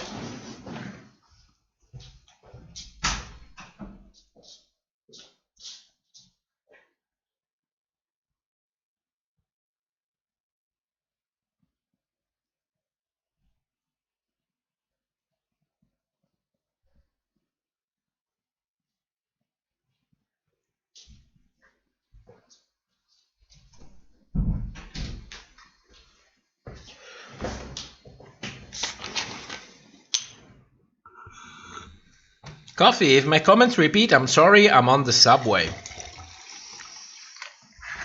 Oh, you must be from the U.S., America, somewhere? Where it's still day, basically.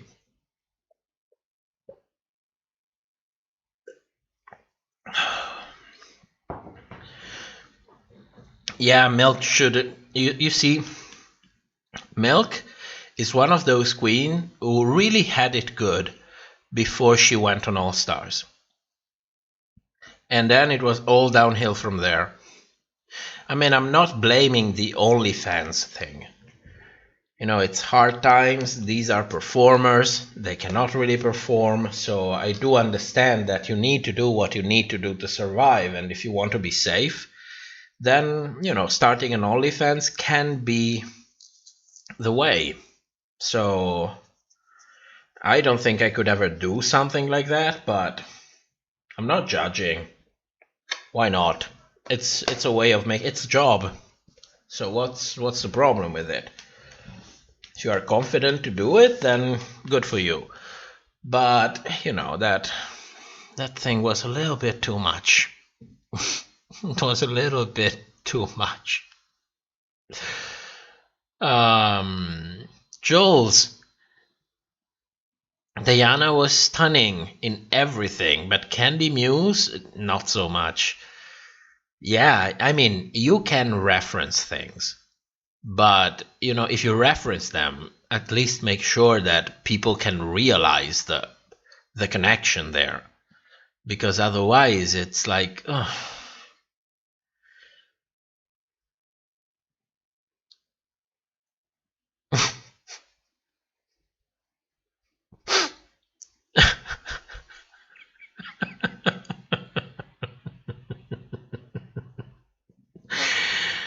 Oh, good God. Good God. How did we end up talking about black dresses and chocolate milk. When did this started?